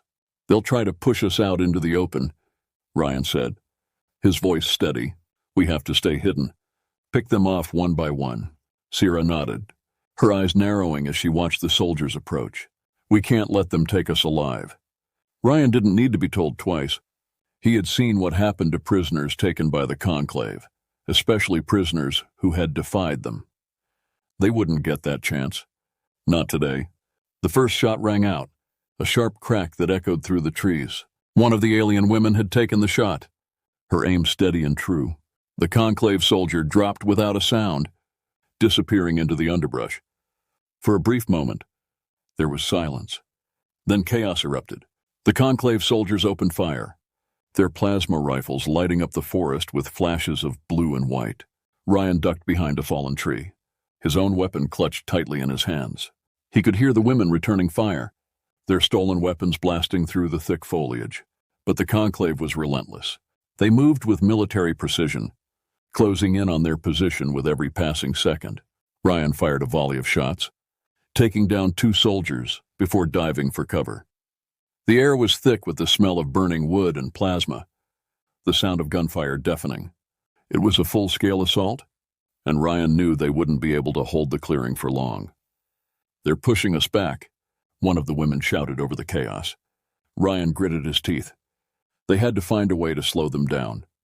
If they could just create enough of a distraction, they might be able to slip away into the denser parts of the forest. But the Conclave soldiers were too organized. Too fast.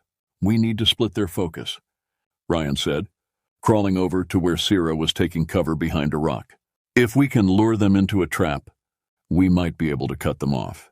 Sierra's eyes flickered with understanding. "The ravine. It's narrow enough to bottleneck them." Ryan nodded. "We need to make them think we're retreating. If they follow us through the ravine, we can take them out from above." It was a risky plan, but it was their only option. Sierra quickly relayed the plan to the others, and within moments, they began their retreat. The Conclave soldiers, seeing their enemy on the run, pressed forward, their pace quickening as they closed in for the kill.